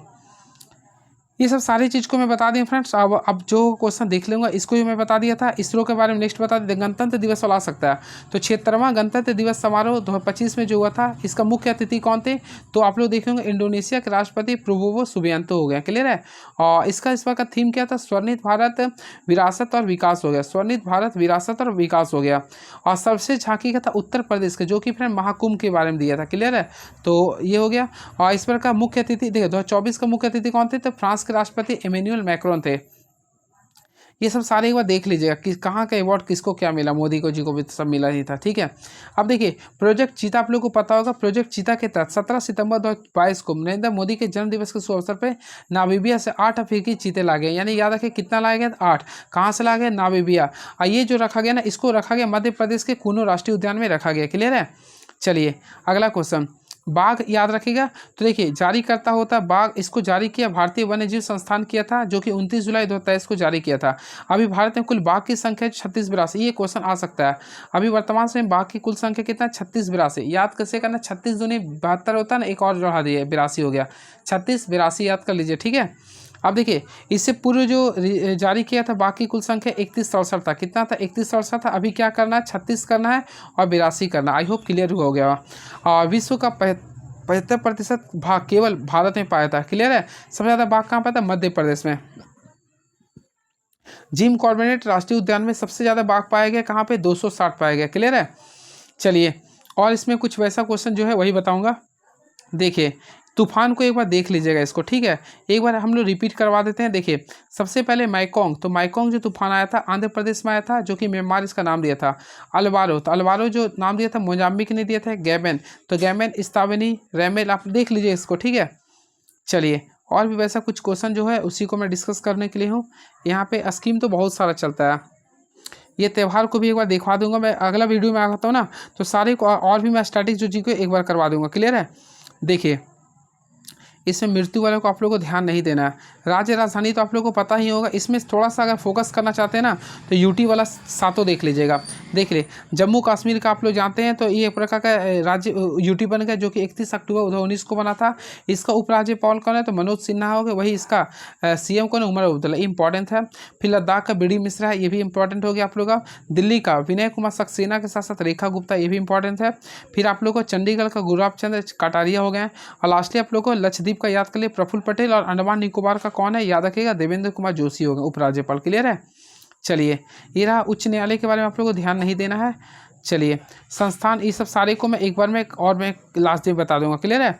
देखिए सारे में सदस्य लिख रहा, कॉल कितना देश है, न्यू संख्या कौन है, सारे को मैं बता दूंगा। जैसे देखिए नाटो में अभी 32वां देश कौन है, तो देखिए इसमें स्वीडन करंट में लिख दे रहा है ये।